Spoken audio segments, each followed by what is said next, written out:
ਮੋਦੀ ਦੇ ਮੰਤਰੀ ਮੰਡਲ ਨੇ 3 ਖੇਤੀ ਕਾਨੂੰਨਾਂ ਨੂੰ ਰੱਦ ਕਰਨ ਵਾਲੇ ਬਿੱਲ ਨੂੰ ਹਰੀ ਝੰਡੀ ਦੇ ਦਿੱਤੀ ਹੈ। ਆਉਂਦੇ ਸੈਸ਼ਨ ਦੇ ਵਿੱਚ ਰੱਦ ਕਰਨ ਤੇ ਹੁਣ ਪੂਰੀ ਤਰ੍ਹਾਂ ਦੇ ਨਾਲ ਮੋਹਰ ਹੈ ਜਿਹੜੀ ਉਹ ਲੱਗ ਗਈ ਹੈ। ਇਸ ਫੈਸਲੇ ਤੋਂ ਬਾਅਦ ਕਿਸਾਨਾਂ ਦਾ ਕੀ ਰਿਐਕਸ਼ਨ ਹੈ, ਰਾਕੇਸ਼ ਟਿਕੈਤ ਨੇ ਕੀ ਕਿਹਾ ਹੈ ਤੇ ਪੰਜਾਬ ਦੀ ਸਿਆਸਤ ਦੇ ਵਿੱਚ ਕੀ ਕੁਝ ਚੱਲ ਰਿਹਾ ਹੈ। ਮੁੱਖ ਮੰਤਰੀ ਚਰਨਜੀਤ ਸਿੰਘ ਚੰਨੀ ਗੁੱਸੇ ਦੇ ਵਿੱਚ ਕਿਉਂ ਆ ਗਏ ਸੀ, ਪਟਿਆਲਾ ਪਹੁੰਚੇ ਚੰਨੀ ਦਾ ਵਿਰੋਧ ਕਿਹਨੇ ਕੀਤਾ, ਕਿਉਂ ਕੀਤਾ, ਕਿਸ ਨੂੰ ਹਿਰਾਸਤ ਦੇ ਵਿੱਚ ਲਿਆ ਗਿਆ।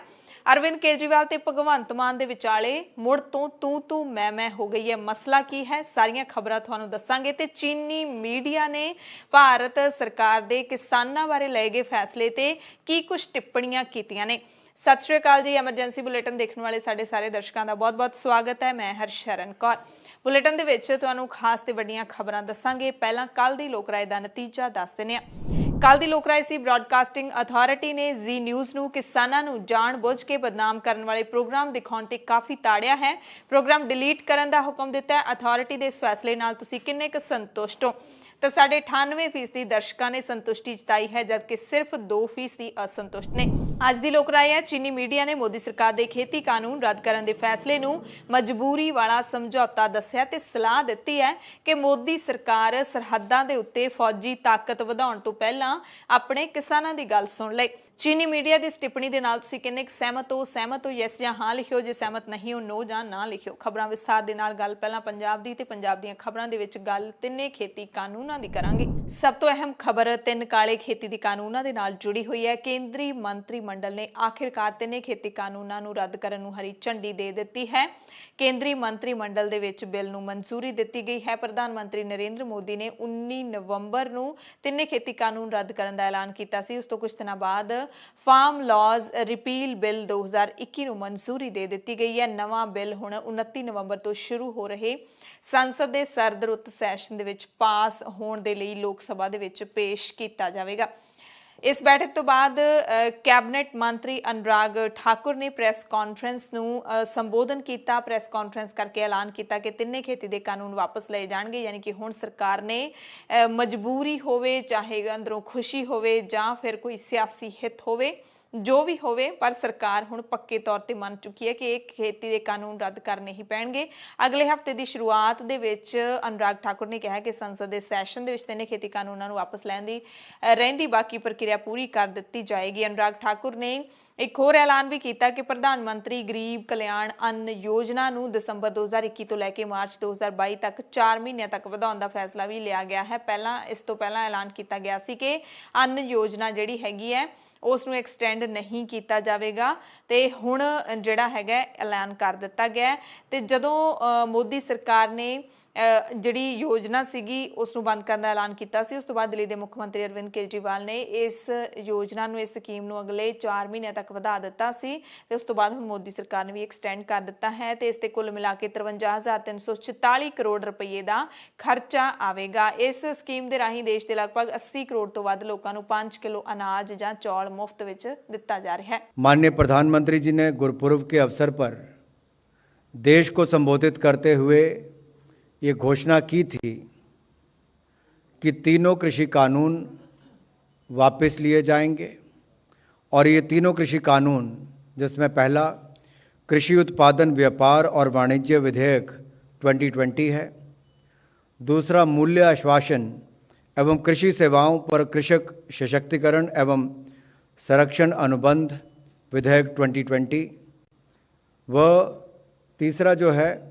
आवश्यक वस्तु संशोधन बिल को, इन तीनों को ही वापस लेने की उन्होंने उस समय घोषणा की थी। और उसके बाद आज जब कैबिनेट की बैठक हुई तो उसमें इन सभी औपचारिकताओं को पूरा करके कैबिनेट ने तीनों बिल वापस लेने का जो औपचारिकता है उसको पूरा किया है।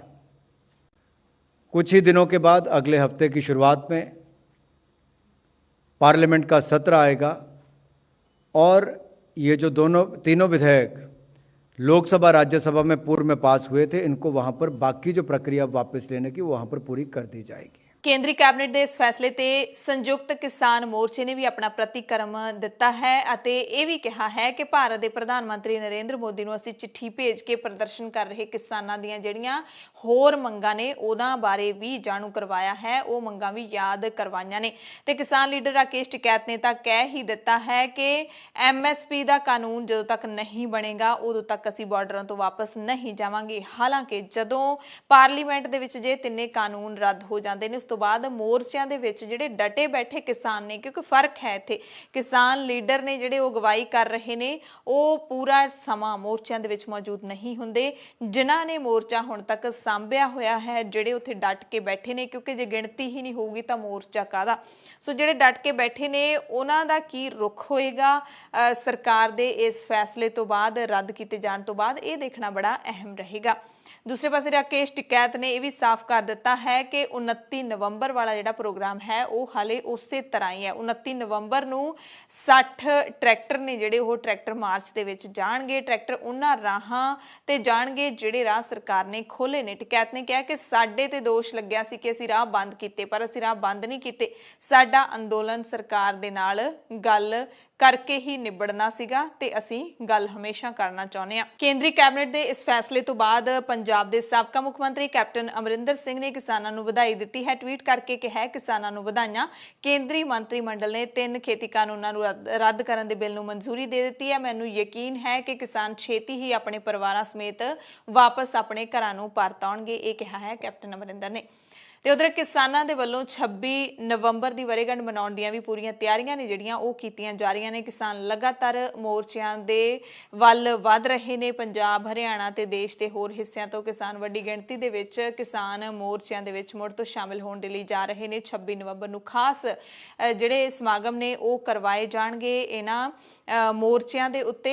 ਇੱਕ ਤਾਂ 1 ਸਾਲ ਹੋ ਜਾਏਗਾ ਇਸ ਸੰਘਰਸ਼ ਨੂੰ, ਤੇ ਦੂਸਰਾ ਕਿਸਾਨ ਨੇ ਜਿਹੜੇ ਉਹ ਆਪਣੀ ਜਿੱਤ ਵੱਲ ਵਧ ਰਹੇ ਨੇ। ਸੋ ਇਸ ਵਾਰੀ ਜਿਹੜੀ ਜਿੱਤ ਦੀ ਖੁਸ਼ੀ ਦੇ ਵਜੋਂ ਇਹ ਜਿਹੜੀ ਵਰ੍ਹੇਗੰਢ ਹੈ ਉਹ ਮਨਾਈ ਜਾਏਗੀ। ਇਹ ਮੰਨਿਆ ਜਾ ਰਿਹਾ ਹੈ ਕਿਸਾਨਾਂ ਦੇ ਵੱਲੋਂ। ਟਿੱਕਰੀ ਤੇ ਸਿੰਘੂ ਬਾਰਡਰ ਤੇ ਲੋਕਾਂ ਦੀ ਭੀੜ ਹੈ ਜਿਹੜੀ ਉਹ ਵਧਣੀ ਸ਼ੁਰੂ ਹੋ ਗਈ ਹੈ। ਤਸਵੀਰਾਂ ਨੇ ਜਿਹੜੀਆਂ ਉਹ ਤੁਸੀਂ ਦੇਖ ਸਕਦੇ ਹੋ। 26 ਨਵੰਬਰ ਦੇ ਪ੍ਰੋਗਰਾਮ ਨੂੰ ਲੈ ਕੇ ਟਿੱਕਰੀ ਬਾਰਡਰ ਤੇ ਕਿਸਾਨ ਲੀਡਰਾਂ ਦੀ ਪੁਲਿਸ ਦੇ ਨਾਲ ਵੀ ਬੈਠਕ ਹੋਈ ਹੈ। ਇਸ ਦੀ ਵੀ ਸਾਨੂੰ ਜਾਣਕਾਰੀ ਮਿਲੀ ਹੈ ਕਿ ਟਿੱਕਰੀ ਬਾਰਡਰ ਤੇ ਦਿੱਲੀ ਪੁਲਿਸ ਦੇ ਨਾਲ ਮੀਟਿੰਗ ਹੋਈ ਹੈ। ਕਿਸਾਨਾਂ ਨੇ ਦਿੱਲੀ ਪੁਲਿਸ ਨੂੰ ਭਰੋਸਾ ਦਿਵਾਇਆ ਕਿ 26 ਨਵੰਬਰ ਦੇ ਪ੍ਰੋਗਰਾਮ ਦੇ ਮੌਕੇ ਅਸੀਂ ਸ਼ਰਾਰਤੀ ਅਨਸਰਾਂ ਨੂੰ ਖੁਦ ਕੰਟਰੋਲ ਕਰਾਂਗੇ। ਜਿਹੜੀ ਦਿੱਲੀ ਪੁਲਿਸ ਹੈ ਉਸਨੇ ਕਿਹਾ ਕਿ ਟਿੱਕਰੀ ਬਾਰਡਰ ਦੇ ਰਾਹ ਖੁੱਲੇ ਰਹਿਣਗੇ।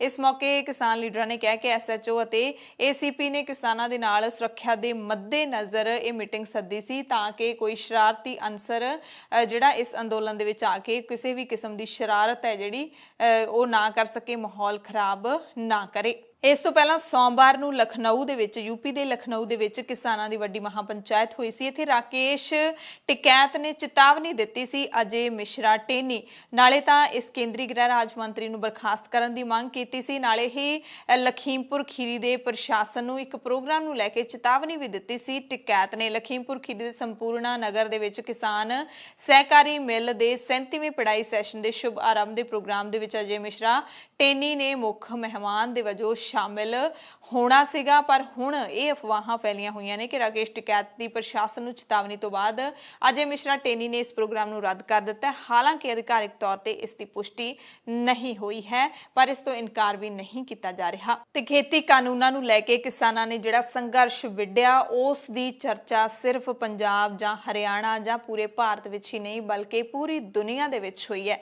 ਤੇ ਹੁਣ ਜਦੋਂ ਮੋਦੀ ਸਰਕਾਰ ਨੇ ਆਪਣਾ ਫੈਸਲਾ ਵਾਪਸ ਲੈ ਲਿਆ, ਤਿੰਨੇ ਖੇਤੀ ਕਾਨੂੰਨ ਰੱਦ ਕਰਨ ਦਾ ਐਲਾਨ ਕਰ ਦਿੱਤਾ ਹੈ, ਉਸ ਤੋਂ ਬਾਅਦ ਵਿਦੇਸ਼ੀ ਮੀਡੀਆ ਦੇ ਵਿੱਚ ਵੀ ਇਸ ਤੇ ਚਰਚਾ ਹੋਣ ਲੱਗੀ ਹੈ।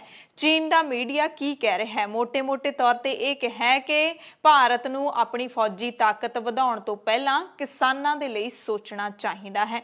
ਭਾਰਤ ਦੇ ਪ੍ਰਧਾਨ ਮੰਤਰੀ ਨਰਿੰਦਰ ਮੋਦੀ ਨੇ ਜਿਵੇਂ ਹੀ ਤਿੰਨੇ ਖੇਤੀ ਕਾਨੂੰਨਾਂ ਨੂੰ ਰੱਦ ਕਰਨ ਦਾ ਐਲਾਨ ਕੀਤਾ, ਚੀਨੀ ਮੀਡੀਆ ਦੇ ਵਿੱਚ ਜ਼ਿਕਰ ਹੋਣ ਲੱਗਿਆ। ਚੀਨ ਦੇ ਮੀਡੀਆ ਨੇ ਇਸ ਖਬਰ ਨੂੰ ਪ੍ਰਮੁੱਖਤਾ ਦੇ ਨਾਲ ਛਾਪਿਆ ਹੈ ਕਿ ਆਖਿਰ ਕਿਵੇਂ ਭਾਰਤ ਵਿੱਚ BJP ਦੇ ਸ਼ਾਸਨ ਵਾਲੀ ਕੇਂਦਰ ਸਰਕਾਰ ਕਿਸਾਨਾਂ ਨਾਲ ਸਮਝੌਤਾ ਕਰਨ ਦੇ ਲਈ ਮਜਬੂਰ ਹੋ ਗਈ। ਭਾਰਤ ਵਿੱਚ ਲੰਘੇ 1 ਸਾਲ ਤੋਂ ਕਿਸਾਨ ਪ੍ਰਦਰਸ਼ਨ ਕਰ ਰਹੇ ਨੇ, ਜਿਸ ਦੇ ਵਿੱਚ ਪੰਜਾਬ ਤੇ ਹਰਿਆਣਾ ਦੇ ਕਿਸਾਨ ਖਾਸ ਤੌਰ ਤੇ ਸ਼ਾਮਿਲ ਨੇ। ਇਸ ਦਾ ਖਾਸ ਤੌਰ ਤੇ ਚੀਨ ਦੇ ਮੀਡੀਆ ਨੇ ਜ਼ਿਕਰ ਕੀਤਾ ਹੈ। ਚੀਨ ਦੇ ਸਰਕਾਰੀ ਅਖਬਾਰ ਗਲੋਬਲ ਟਾਈਮਸ ਨੇ ਪੀਐਮ ਮੋਦੀ ਦੇ ਇਸ ਐਲਾਨ ਨੂੰ, ਇਸ ਫੈਸਲੇ ਨੂੰ ਹੈਰਾਨੀਜਨਕ ਦੱਸਿਆ ਹੈ। ਗਲੋਬਲ ਟਾਈਮਸ ਨੇ ਮਾਹਿਰਾਂ ਦੇ ਹਵਾਲੇ ਨਾਲ ਕਿਹਾ ਹੈ ਕਿ ਭਾਰਤ ਨੂੰ ਸਭ ਤੋਂ ਪਹਿਲਾਂ ਆਪਣੇ ਕਿਸਾਨਾਂ ਨੂੰ ਉਹਨਾਂ ਦੇ ਹੱਕ ਹਕੂਕ ਦੇਣੇ ਚਾਹੀਦੇ ਨੇ। ਭਾਰਤ ਨੂੰ ਆਪਣੀ ਫੌਜੀ ਸਮਰੱਥਾ ਵਧਾਉਣ ਤੋਂ ਪਹਿਲਾਂ ਆਪਣੇ ਕਿਸਾਨਾਂ ਲਈ ਸੋਚਣਾ ਚਾਹੀਦਾ ਹੈ। All China federation of trade unions ਦੇ ਇੱਕ ਆਊਟਲੈਟ workercn.cn ਨੇ 22 ਨਵੰਬਰ ਨੂੰ ਛਾਪੇ ਇੱਕ ਲੇਖ ਦੇ ਵਿੱਚ ਟਿੱਪਣੀ ਕੀਤੀ ਹੈ ਕਿ 3 ਖੇਤੀ ਕਾਨੂੰਨ ਵਾਪਸ ਲੈਣ ਦਾ ਜਿਹੜਾ ਫੈਸਲਾ ਹੈ ਮੋਦੀ ਸਰਕਾਰ ਦਾ, ਉਹ ਇੱਕ ਸਮਝੌਤਾ ਹੈ। ਇਸੇ ਦਰਮਿਆਨ ਸ਼ੰਘਾਈ ਦੇ ਨਿਊਜ਼ ਤੇ ਟਿੱਪਣੀ ਵੈਬਸਾਈਟ ਗੁਆਂਚਾ ਨੇ ਲੇਖ ਛਾਪਿਆ ਹੈ, ਜਿਹਦੇ ਵਿੱਚ ਬ੍ਰਿਟਿਸ਼ ਅਖਬਾਰ ਦਾ ਗਾਰਡੀਅਨ ਦੀ 19 ਨਵੰਬਰ ਦੀ ਇੱਕ ਰਿਪੋਰਟ ਦਾ ਹਵਾਲਾ ਦਿੰਦੇ ਹੋਏ ਲਿਖਿਆ ਗਿਆ ਹੈ ਕਿ ਪੀਐਮ ਮੋਦੀ ਨੇ ਜਿਵੇਂ ਹੀ ਕਾਨੂੰਨ ਵਾਪਸ ਲੈਣ ਦਾ ਐਲਾਨ ਕੀਤਾ, ਕਿਸਾਨਾਂ ਨੇ ਨਾਅਰੇਬਾਜ਼ੀ ਕੀਤੀ, ਇਨਕਲਾਬ ਅਮਰ ਰਹੇ, ਅਸੀਂ ਮੋਦੀ ਨੂੰ ਝੁਕਾ ਦਿੱਤਾ ਹੈ। ਅਜਿਹੇ ਨਾਅਰੇ ਨੇ ਜਿਹੜੇ ਉਹ ਲਾਏ ਗਏ। ਗਲੋਬਲ ਟਾਈਮਸ ਦੇ ਵਿੱਚ 22 ਨਵੰਬਰ ਨੂੰ ਜਿਹੜਾ ਲੇਖ ਛਪਿਆ ਹੈ ਉਸ ਦੇ ਵਿੱਚ ਲਿਖਿਆ ਗਿਆ ਕਿ ਭਾਰਤ ਇੱਕ ਮਹਾਨ ਤਾਕਤ ਬਣਨ ਦਾ ਸੁਪਨਾ ਦੇਖਦਾ ਹੈ, ਪਰ ਭਾਰਤ ਵਿੱਚ ਹਾਲੇ ਘਰੇਲੂ ਪੱਧਰ ਤੇ ਅਜਿਹਾ ਕਈ ਕੁਝ ਹੈ ਜਿਸ ਤੇ ਆਰਥਿਕ ਤੌਰ ਤੇ ਧਿਆਨ ਦਿੱਤਾ ਜਾਣਾ ਚਾਹੀਦਾ ਹੈ। ਇਸੇ ਲੇਖ ਦੇ ਵਿੱਚ ਕਿਹਾ ਗਿਆ ਕਿ ਭਾਰਤ ਨੂੰ ਆਪਣੀਆਂ ਸਰਹੱਦਾਂ ਦੇ ਉੱਤੇ ਹਥਿਆਰਬੰਦ ਫੌਜਾਂ ਇਕੱਠੀਆਂ ਕਰਨ ਦੀ ਬਜਾਏ ਆਪਣੀ ਆਰਥਿਕਤਾ ਨੂੰ ਸੁਧਾਰਨ ਤੇ ਆਪਣੇ ਲੋਕਾਂ ਦੇ ਜੀਵਨ ਪੱਧਰ ਨੂੰ ਉੱਚਾ ਚੁੱਕਣ ਦੇ ਲਈ ਜ਼ਰੂਰੀ ਤੇ ਪ੍ਰਭਾਵੀ ਯਤਨ ਕਰਨੇ ਚਾਹੀਦੇ ਨੇ ਤੇ ਇਹੀ ਠੀਕ ਵੀ ਹੋਵੇਗਾ। ਅਗਲੀ ਖਬਰ ਯਾਤਰਾ ਦੇ ਨਾਲ ਜੁੜੀ ਹੋਈ ਹੈ। ਸ਼ਹਿਰੀ ਹਵਾਬਾਜ਼ੀ ਸਕੱਤਰ ਰਾਜੀਵ ਬਾਂਸਲ ਨੇ ਕਿਹਾ ਹੈ ਕਿ ਇਸ ਸਾਲ ਦੇ ਅੰਤ ਤੱਕ ਯਾਨੀ ਕਿ 2021 ਦਸੰਬਰ ਤੱਕ ਅੰਤਰਰਾਸ਼ਟਰੀ ਉਡਾਣਾਂ ਆਮ ਵਾਂਗ ਸ਼ੁਰੂ ਹੋਣ ਦੀ ਉਮੀਦ ਹੈ। ਜਦੋਂ ਤੋਂ ਕੋਰੋਨਾ ਵਾਇਰਸ ਦੀ ਬਿਮਾਰੀ ਆਈ ਮਾਰਚ 2020 ਤੋਂ ਲੈ ਕੇ ਲਗਾਤਾਰ ਕੌਮਾਂਤਰੀ ਉਡਾਣਾਂ ਨੇ ਬੰਦ ਹੈਗੀਆਂ ਨੇ। ਹਾਲਾਂਕਿ ਜਿਹੜੀਆਂ ਬੱਬਲ ਸਕੀਮ ਦੇ ਤਹਿਤ ਸ਼ੁਰੂ ਹੋਈਆਂ ਨੇ ਉਹ ਵੀ ਚੱਲ ਰਹੀਆਂ ਨੇ, ਜਾਂ ਫਿਰ ਥੋੜੀਆਂ ਹੋਰ ਸਮਝੌਤੇ ਦੇ ਤਹਿਤ ਸ਼ੁਰੂ ਹੋਈਆਂ ਉਹ ਚੱਲ ਰਹੀਆਂ ਨੇ, ਪਰ ਆਮ ਵਾਂਗੂ ਫਲਾਈਟਾਂ ਹਾਲੇ ਤੱਕ ਨਹੀਂ ਸ਼ੁਰੂ ਹੋਈਆਂ ਤੇ ਭਾਰਤ ਇਸ ਸਾਲ ਦੇ ਅਖੀਰ ਤੱਕ ਕੌਮਾਂਤਰੀ ਫਲਾਈਟਾਂ ਆਮ ਵਾਂਗ ਸ਼ੁਰੂ ਕਰ ਦੇਵੇਗਾ। ਪ੍ਰਦੂਸ਼ਣ ਦੇ ਮਾਮਲੇ ਤੇ ਸੁਪਰੀਮ ਕੋਰਟ ਦੇ ਵਿੱਚ ਫਿਰ ਟਿੱਪਣੀਆਂ ਹੋਈਆਂ ਨੇ। ਸੁਪਰੀਮ ਕੋਰਟ ਨੇ ਕਿਹਾ ਹੈ ਕਿ ਪਰਾਲੀ ਸਾੜਨ ਤੋਂ ਰੋਕਣ ਦੇ ਲਈ ਇੰਨੇ ਸਾਲ ਨੌਕਰਸ਼ਾਹੀ ਨੇ ਕੀ ਕੀਤਾ, ਹੁਣ ਏਸੀ ਕਮਰਿਆਂ ਚੋਂ ਨਿਕਲ ਕੇ ਖੇਤਾਂ ਵਿੱਚ ਕਿਸਾਨਾਂ ਨਾਲ ਗੱਲ ਕਰੇ। ਉਹਨਾਂ ਨੇ ਨੌਕਰਸ਼ਾਹਾਂ ਦੇ ਰਵੱਈਏ ਤੇ ਹੈਰਾਨੀ ਪ੍ਰਗਟ ਕੀਤੀ ਹੈ। ਸੁਪਰੀਮ ਕੋਰਟ ਦੇ ਜੱਜਾਂ ਨੇ ਚੀਫ ਜਸਟਿਸ ਐਨ.ਵੀ. ਰਾਮੰਨਾ ਦੀ ਅਗਵਾਈ ਵਾਲੇ ਬੈਂਚ ਨੇ ਮੁੱਖ ਸਕੱਤਰਾਂ ਤੇ ਹੋਰਨਾਂ ਅਧਿਕਾਰੀਆਂ ਨੂੰ ਕਿਹਾ ਹੈ ਕਿ ਜਾ ਕੇ ਉਹਨਾਂ ਨੂੰ ਕਿਸਾਨਾਂ, ਮਾਹਿਰਾਂ ਤੇ ਵਿਗਿਆਨੀਆਂ ਨੂੰ ਮਿਲਣਾ ਚਾਹੀਦਾ ਹੈ। ਅਦਾਲਤ ਨੇ ਕਿਹਾ ਹੈ ਕਿ ਨੌਕਰਸ਼ਾਹੀ ਇਸ ਨੂੰ ਰੋਕਣ ਲਈ ਕੀ ਕਰ ਰਹੀ ਹੈ। ਸਰਕਾਰੀ ਵਕੀਲ ਤੇ ਅਸੀਂ ਜੱਜ ਇਸ ਬਾਰੇ ਚਰਚਾ ਕਰ ਰਹੇ ਹਾਂ। ਨੌਕਰਸ਼ਾਹੀ ਚੁੱਪਚਾਪ ਬੈਠੀ ਹੈ, ਅਫਸਰਸ਼ਾਹੀ ਇੰਨੇ ਸਾਲਾਂ ਤੋਂ ਕੀ ਕਰਦੀ ਰਹੀ ਹੈ। ਉਹਨਾਂ ਨੂੰ ਪਿੰਡਾਂ ਵਿੱਚ ਜਾਣ ਦਿਓ, ਉਹ ਵੀ ਖੇਤਾਂ ਵਿੱਚ ਜਾ ਸਕਦੇ ਨੇ, ਕਿਸਾਨਾਂ ਨਾਲ ਗੱਲ ਕਰ ਸਕਦੇ ਨੇ, ਫੈਸਲਾ ਲੈ ਸਕਦੇ ਨੇ, ਕਿਉਂਕਿ ਪ੍ਰਸ਼ਾਸਕੀ ਅਹੁਦਿਆਂ ਦੇ ਉੱਤੇ ਉਹੀ ਤੈਨਾਤ ਨੇ। ਸੁਪਰੀਮ ਕੋਰਟ ਨੇ ਕੇਂਦਰ ਤੇ ਐਨਸੀਆਰ ਸੂਬਿਆਂ ਨੂੰ ਹਵਾ ਦੇ ਵਿੱਚ ਸੁਧਾਰ ਨੂੰ ਯਕੀਨੀ ਬਣਾਉਣ ਲਈ ਚੁੱਕੇ ਕਦਮ ਕੁਝ ਦਿਨ ਹੋਰ ਜਾਰੀ ਰੱਖਣ ਲਈ ਕਿਹਾ ਹੈ। ਅਦਾਲਤ ਨੇ ਸਖਤ ਲਹਿਜ਼ੇ ਦੇ ਵਿੱਚ ਕਿਹਾ ਹੈ ਕਿ ਜਦੋਂ ਹਾਲਾਤ ਗੰਭੀਰ ਹੋ ਜਾਂਦੇ ਨੇ ਉਦੋਂ ਹੀ ਅਸੀਂ ਕਦਮ ਚੁੱਕਦੇ ਹਾਂ। ਇਹਦੇ ਨਾਲ ਦੇਸ਼ ਕੌਮਾਂਤਰੀ ਪੱਧਰ ਤੇ ਕੀ ਸੁਨੇਹਾ ਦੇ ਰਿਹਾ ਹੈ। Chief justice ਐਨ.ਵੀ. ਰਾਮੰਨਾ ਦੀ ਅਗਵਾਈ ਵਾਲੇ ਵਿਸ਼ੇਸ਼ ਬੈਂਚ ਨੇ ਕਿਹਾ ਕਿ ਅਗਲੇ 2-3 ਦਿਨਾਂ ਤੱਕ ਲਈ ਪ੍ਰਦੂਸ਼ਣ ਰੋਕਣ ਲਈ ਚੁੱਕੇ ਕਦਮ ਲਗਾਤਾਰ ਇਸੇ ਤਰ੍ਹਾਂ ਜਾਰੀ ਰੱਖੋ। ਮਾਮਲੇ ਦੀ ਅਗਲੀ ਸੁਣਵਾਈ ਅਗਲੇ ਸੋਮਵਾਰ ਯਾਨੀ ਕਿ 29 ਨਵੰਬਰ ਨੂੰ ਹੋਵੇਗੀ। ਇਸ ਦੌਰਾਨ ਜੇਕਰ ਪ੍ਰਦੂਸ਼ਣ 100 AQI ਹੋ ਜਾਂਦਾ ਤਾਂ ਕੁਝ ਪਾਬੰਦੀਆਂ ਤੁਸੀਂ ਹਟਾ ਸਕਦੇ ਹੋ। ਤੁਹਾਨੂੰ ਪਤਾ ਹੀ ਹੋਣਾ ਕਿ ਦਿੱਲੀ ਐਨਸੀਆਰ ਦੇ ਵਿੱਚ ਸਕੂਲ ਬੰਦ ਕੀਤੇ ਹੋਏ ਨੇ ਤੇ ਜਿਹੜੇ ਮੁਲਾਜ਼ਮ ਨੇ ਸਰਕਾਰੀ ਉਹ 50% ਦੇ ਨਾਲ ਕੰਮ ਕਰ ਰਹੇ ਨੇ। ਜ਼ਿਆਦਾਤਰ ਮੁਲਾਜ਼ਮਾਂ ਨੂੰ ਵਰਕ ਫਰੋਮ ਹੋਮ ਕਰਨ ਦੇ ਲਈ ਕਿਹਾ ਗਿਆ। ਪੰਜਾਬ ਦੀ ਸਸਤੀ ਬਿਜਲੀ ਦਾ ਖੇਡ ਤੁਹਾਨੂੰ ਦੱਸ ਦਿੰਦੇ ਹਾਂ। ਪੰਜਾਬ ਦੇ ਮੁੱਖ ਮੰਤਰੀ ਚਰਨਜੀਤ ਸਿੰਘ ਚੰਨੀ ਵੱਲੋਂ ਬਿਜਲੀ 1 ਨਵੰਬਰ ਤੋਂ 3 ਰੁਪਏ ਪ੍ਰਤੀ ਯੂਨਿਟ ਸਸਤੀ ਕਰਨ ਦਾ ਵੱਡੇ ਪੱਧਰ ਤੇ ਪ੍ਰਚਾਰ ਕੀਤਾ ਜਾ ਰਿਹਾ ਸੀ, ਪਰ ਮੰਤਰੀ ਮੰਡਲ ਦੇ ਕਾਗਜ਼ ਕੁਝ ਹੋਰ ਹੀ ਬੋਲਦੇ ਦਿਸੇ। ਮੰਤਰੀ ਮੰਡਲ ਦੇ ਫੈਸਲੇ ਦੇ ਮੁਤਾਬਿਕ ਘਟੀਆਂ ਦਰਾਂ 1 ਦਸੰਬਰ ਤੋਂ ਲਾਗੂ ਹੋਣੀਆਂ ਸੀ।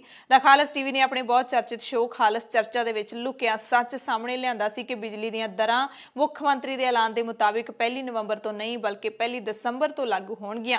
ਪੰਜਾਬ ਸਰਕਾਰ ਨੇ ਇੱਕ ਖਾਸ ਚਿੱਠੀ ਜਾਰੀ ਕਰਕੇ ਹੁਣ 1 ਨਵੰਬਰ ਤੋਂ ਘਟੀਆਂ ਦਰਾਂ ਲਾਗੂ ਕਰਨ ਦਾ ਲਿਖਤੀ ਭਰੋਸਾ ਦੇ ਦਿੱਤਾ ਹੈ, ਜਾਂ ਕਹਿ ਸਕਦੇ ਹਾਂ ਕਿ ਰੌਲੇ ਰੱਪੇ ਤੋਂ ਬਾਅਦ ਮਜਬੂਰੀ ਦੇ ਵਿੱਚ ਸਰਕਾਰ ਨੂੰ ਇਹ ਕਰਨਾ ਪਿਆ, ਨਹੀਂ ਤਾਂ ਚਲਾਕੀ ਭਰਿਆ ਫੈਸਲਾ ਹੋ ਜਾਣਾ ਸੀ।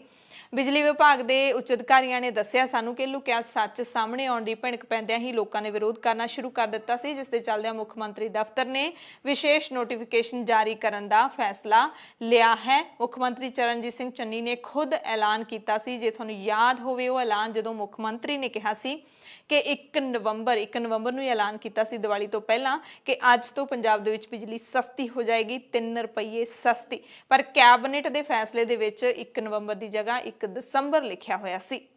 ਸਭ ਤੋਂ ਬੜੀ ਖੁਸ਼ਖਬਰੀ ਕਿ ਇਹ ਪੰਜਾਬ ਦੇ ਅੱਜ ਜਿਹੜੇ ਮੈਂ ਰੇਟ ਤੈਅ ਕਰਤੇ ਹੈ ਪੂਰੇ ਦੇਸ਼ ਵਿੱਚ ਸਭ ਤੋਂ ਸਸਤੇ।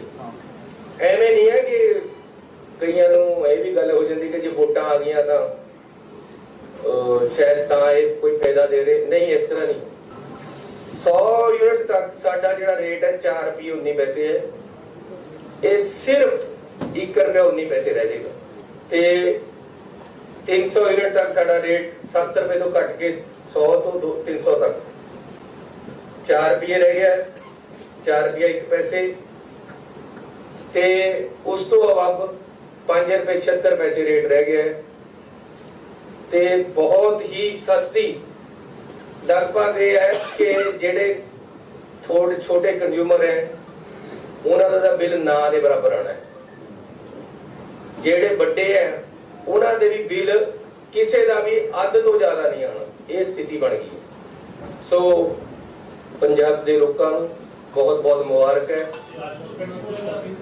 ਅੱਜ ਤੋਂ ਹੀ ਲਾਗੂ ਕਰ ਰਹੇ। ਜੇ ਅੱਜ ਤੋਂ ਲਾਗੂ ਨਾ ਕਰੇ ਤਾਂ ਪਹਿਲਾ ਬਿੱਲ ਤਾਂ ਸਾਡੇ ਟਾਈਮ 'ਚ ਆਉਣਾ ਹੀ ਨਹੀਂ ਕਿਸੇ ਨੂੰ। 2 ਮਹੀਨੇ ਬਾਅਦ ਪਤਾ ਲੱਗੇਗਾ ਵੀ ਇਹ ਤਾਂ ਬਹੁਤ ਫਾਇਦਾ ਹੋ ਗਿਆ। ਅੱਜ ਤੋਂ ਸ਼ੁਰੂ ਹੋ ਗਿਆ ਇਹ ਘੱਟ। ਮੁੱਖ ਮੰਤਰੀ ਚਰਨਜੀਤ ਸਿੰਘ ਚੰਨੀ ਪੰਜਾਬੀ ਯੂਨੀਵਰਸਿਟੀ ਪਟਿਆਲਾ ਦੇ ਵਿੱਚ ਖਾਸ ਸਮਾਗਮ ਦੇ ਵਿੱਚ ਪਹੁੰਚੇ। ਉਹਨਾਂ ਦੇ ਨਾਲ ਖਜ਼ਾਨਾ ਮੰਤਰੀ ਮਨਪ੍ਰੀਤ ਬਾਦਲ ਵੀ ਸ਼ਾਮਲ ਸਨ। ਕਰਜ਼ੇ ਦੇ ਭਾਰ ਹੇਠਾਂ ਦੱਬੀ ਪੰਜਾਬੀ ਯੂਨੀਵਰਸਿਟੀ ਨੂੰ ਵੱਡੀ ਰਾਹਤ ਦਿੰਦਿਆਂ ਮੁੱਖ ਮੰਤਰੀ ਨੇ ਐਲਾਨ ਕੀਤਾ ਕਿ ਯੂਨੀਵਰਸਿਟੀ ਦਾ 150 ਕਰੋੜ ਦਾ ਕਰਜ਼ਾ ਪੰਜਾਬ ਸਰਕਾਰ ਭਰੇਗੀ। ਮੁੱਖ ਮੰਤਰੀ ਚੰਨੀ ਨੇ ਯੂਨੀਵਰਸਿਟੀ ਨੂੰ ਹਰ ਸਾਲ 20 ਕਰੋੜ ਦੀ ਗ੍ਰਾਂਟ ਦੇਣ ਦਾ ਵੀ ਭਰੋਸਾ ਦਿੱਤਾ ਹੈ। ਪਹਿਲਾਂ ਇਹ ਜਿਹੜੀ ਗ੍ਰਾਂਟ ਹੈ ਉਹ 9.5 ਕਰੋੜ ਹੁੰਦੀ ਸੀ ਤੇ ਇਸ ਨੂੰ ਵਧਾ ਕੇ 20 ਕਰੋੜ ਕਰ ਦਿੱਤਾ ਗਿਆ। ਚੰਨੀ ਨੇ ਕਿਹਾ ਕਿ ਸਾਡੀ ਸਰਕਾਰ ਸਿੱਖਿਆ ਦੇ ਖੇਤਰ ਵਿੱਚ ਨਵਾਂ ਮਾਡਲ ਪੇਸ਼ ਕਰਨ ਦੀ ਤਿਆਰੀ ਦੇ ਵਿੱਚ ਹੈ। ਯੂਨੀਵਰਸਿਟੀ ਦੇ ਵੱਲੋਂ ਆਯੋਜਿਤ ਇਸ ਵਿਦਿਅਕ ਸਮਾਗਮ ਦੇ ਵਿੱਚ ਵੀ ਸਿਆਸੀ ਗੱਲਾਂ ਕਰਨ ਤੋਂ ਮੁੱਖ ਮੰਤਰੀ ਨਹੀਂ ਟਲੇ। ਕੇਜਰੀਵਾਲ ਦੇ ਵੱਲੋਂ ਚੰਨੀ ਉੱਤੇ ਨਕਲੀ ਹੋਣ ਦਾ ਜਿਹੜਾ ਤੰਜ ਕੱਸਿਆ ਉਹਦਾ ਜਵਾਬ ਦਿੰਦਿਆਂ ਉਹਨਾਂ ਨੇ ਇਹ ਵੀ ਕਹਿ ਦਿੱਤਾ ਕਿ ਕਿਸੇ ਦੀ ਨਕਲ ਨਹੀਂ ਕਰ ਰਹੇ ਬਲਕਿ ਆਪਣੇ ਕੰਮ ਵੱਲ ਕੇਂਦਰਿਤ ਨੇ। ਮੁੱਖ ਮੰਤਰੀ ਦੀ ਪਟਿਆਲਾ ਆਮਦ ਤੇ ਬੇਰੁਜ਼ਗਾਰ ਅਧਿਆਪਕਾਂ ਨੇ ਰੋਸ ਪ੍ਰਦਰਸ਼ਨ ਵੀ ਕੀਤਾ। ਪੁਲਿਸ ਨੇ ਮੁੱਖ ਮੰਤਰੀ ਦੀ ਹਾਜ਼ਰੀ ਦੇ ਵਿੱਚ ਪ੍ਰਦਰਸ਼ਨਕਾਰੀਆਂ ਤੇ ਡਾਂਗਾਂ ਚਲਾਈਆਂ ਤੇ ਘੜੀਸ ਕੇ ਗੱਡੀਆਂ ਵਿੱਚ ਸੁੱਟਿਆ। ਇਸ ਖਿੱਚਧੂ ਦੇ ਵਿੱਚ ਕਈਆਂ ਦੀਆਂ ਦਸਤਾਰਾਂ ਉਤਰ ਗਈਆਂ। ਮੁੱਖ ਮੰਤਰੀ ਤੇ ਵਿੱਤ ਮੰਤਰੀ ਦੇ ਖਿਲਾਫ ਤਿੱਖੀ ਨਾਅਰੇਬਾਜ਼ੀ ਕੀਤੀ। ਪ੍ਰਦਰਸ਼ਨਕਾਰੀਆਂ ਨੇ ਕਾਲੀਆਂ ਝੰਡੀਆਂ ਵੀ ਦਿਖਾਈਆਂ। ਪ੍ਰਦਰਸ਼ਨਕਾਰੀਆਂ ਤੇ ਪੁਲਿਸ ਵਿਚਕਾਰ ਧੱਕਾ ਮੁੱਕੀ ਹੋਈ ਪਰ ਪੁਲਿਸ ਨੇ ਜਲਦੀ ਹੀ ਹਾਲਾਤਾਂ ਤੇ ਕਾਬੂ ਪਾ ਲਿਆ ਸੀ। ਜਿੱਥੇ ਮੁੱਖ ਮੰਤਰੀ ਚਰਨਜੀਤ ਸਿੰਘ ਚੰਨੀ ਦਾ ਪ੍ਰੋਗਰਾਮ ਰੱਖਿਆ ਗਿਆ ਸੀ ਯੂਨੀਵਰਸਿਟੀ ਦੇ ਗੁਰੂ ਤੇਗ ਬਹਾਦਰ ਹਾਲ ਦੇ ਅੰਦਰ, ਉੱਥੇ ਲੱਖਾ ਸਿਧਾਣਾ ਵੀ ਪਹੁੰਚ ਗਏ ਸੀ ਪਰ ਲੱਖਾ ਸਿਧਾਣਾ ਤੇ ਉਸਦੇ ਸਾਥੀਆਂ ਨੂੰ ਪੁਲਿਸ ਨੇ ਬਾਹਰ ਕੱਢ ਦਿੱਤਾ ਸੀ। ਮੁੱਖ ਮੰਤਰੀ ਦੇ ਆਉਣ ਤੋਂ ਪਹਿਲਾਂ ਹੀ ਇਹ ਸਾਰੇ ਹਾਲ ਦੇ ਵਿੱਚ ਦਾਖਲ ਹੋ ਗਏ ਸੀ ਪਰ ਜਦੋਂ ਪੁਲਿਸ ਨੂੰ ਪਤਾ ਲੱਗਿਆ ਤਾਂ ਉਹਨਾਂ ਨੇ ਲੱਖਾ ਤੇ ਉਸਦੇ ਸਾਥੀਆਂ ਨੂੰ ਘੇਰੇ ਵਿੱਚ ਲੈ ਲਿਆ। ਪੁਲਿਸ ਦੀ ਅਗਵਾਈ ਐਸਪੀ ਸਿਟੀ ਹਰਪਾਲ ਸਿੰਘ ਤੇ ਡੀਐਸਪੀ ਤੇ ਹੋਰ ਅਧਿਕਾਰੀ ਕਰ ਰਹੇ ਸੀ ਤੇ ਥਾਣਾ ਅਰਬਨ ਸਟੇਟ ਦੇ ਐਸਐਚਓ ਰੌਣੀ ਸਿੰਘ ਦੀ ਅਗਵਾਈ ਵਿੱਚ ਪੁਲਿਸ ਹੈ ਜਿਹੜੀ ਉਹ ਲੱਖੇ ਦੀ ਟੀਮ ਨੂੰ ਹਾਲ ਤੋਂ ਬਾਹਰ ਲੈ ਗਈ ਤੇ ਯੂਨੀਵਰਸਿਟੀ ਤੋਂ ਬਾਹਰ ਜਾ ਕੇ ਛੱਡ ਦਿੱਤਾ ਸੀ।